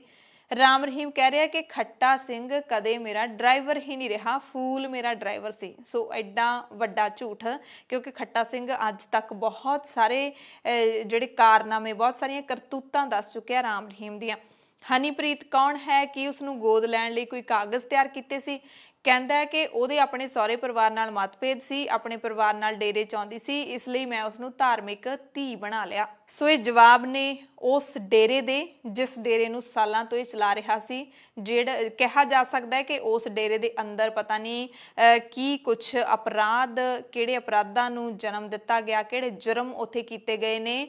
ਜਿਹੜਾ ਚੋਲਾ ਹੈ ਉਹ ਧਾਰਮਿਕਤਾ ਦਾ ਪਹਿਨਿਆ ਗਿਆ, ਜਿਹੜਾ ਚੋਲਾ ਹੈ ਉਹ ਰੂਹਾਨੀਅਤ ਦਾ ਪਹਿਨ ਕੇ ਇਸ ਤਰ੍ਹਾਂ ਦੀਆਂ ਕਰਤੂਤਾਂ ਨੇ ਜਿਹੜੀਆਂ ਉਹ ਕੀਤੀਆਂ ਗਈਆਂ, ਜਿਸ ਕਰਕੇ ਸਾਧ ਜੇਲ੍ਹ ਦੇ ਵਿੱਚ ਬੈਠਾ ਹੈ। 1-2 ਖਬਰਾਂ ਤੁਹਾਨੂੰ ਵਿਦੇਸ਼ ਦੀਆਂ ਦੱਸ ਦਿੰਨੇ ਆ। ਸੰਯੁਕਤ ਅਰਬ ਅਮੀਰਾਤ ਨੇ 1 ਤੋਂ 3 ਦਸੰਬਰ ਤੱਕ ਯਾਦਗਾਰ ਅਤੇ ਕੌਮੀ ਦਿਵਸ ਮਨਾਉਣ ਦਾ ਐਲਾਨ ਕੀਤਾ ਹੈ। ਇਸ ਦੌਰਾਨ 3 ਦਿਨ ਲਗਾਤਾਰ ਛੁੱਟੀ ਰਹੇਗੀ। ਪੂਰੇ UAE ਦੇ ਵਿੱਚ ਛੁੱਟੀ ਦਾ ਐਲਾਨ ਕੀਤਾ ਗਿਆ ਹੈ। UAE ਦੇ ਮਨੁੱਖੀ ਸਰੋਤ ਵਿਕਾਸ ਮੰਤਰਾਲੇ ਨੇ ਟਵੀਟ ਕਰਕੇ ਇਸ ਦੀ ਜਾਣਕਾਰੀ ਦਿੱਤੀ ਹੈ।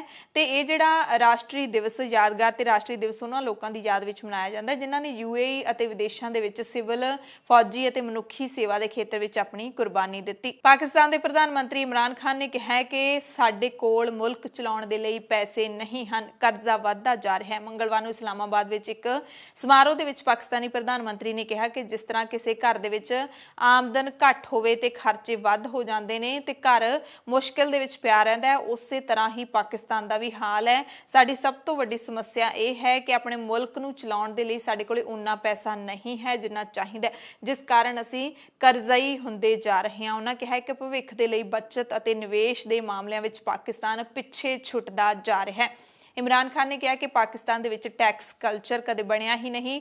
ਟੈਕਸ ਚੋਰੀ ਕਰਨਾ ਬੁਰੀ ਚੀਜ਼ ਹੈ, ਇਸ ਨੂੰ ਲੋਕ ਸਮਝਦੇ ਹੀ ਨਹੀਂ ਸੀ। ਮੈਂ ਇਸ ਵਿਸ਼ੇ ਤੇ ਚਿੰਤਨ ਕੀਤਾ ਕਿ ਆਖਿਰਕਾਰ ਪਾਕਿਸਤਾਨ ਦੇ ਵਿੱਚ ਟੈਕਸ ਦੇਣ ਦਾ ਸੱਭਿਆਚਾਰ ਕਿਉਂ ਨਹੀਂ ਹੈ। ਐਮਰਜੈਂਸੀ ਬੁਲੇਟਿਨ ਦੇ ਵਿੱਚ ਤੁਹਾਡੇ ਸਭ ਤੋਂ ਇਜਾਜ਼ਤ ਚਾਹੁੰਦੇ ਹਾਂ। ਤੁਸੀਂ ਸਾਰੇ ਆਪਣਾ ਧਿਆਨ ਰੱਖਿਓ, ਲੋੜਵੰਦਾਂ ਦੀ ਮਦਦ ਕਰਦੇ ਰਿਹਾ ਕਰੋ। ਕੱਲ ਫਿਰ ਮਿਲਾਂਗੇ। ਧੰਨਵਾਦ।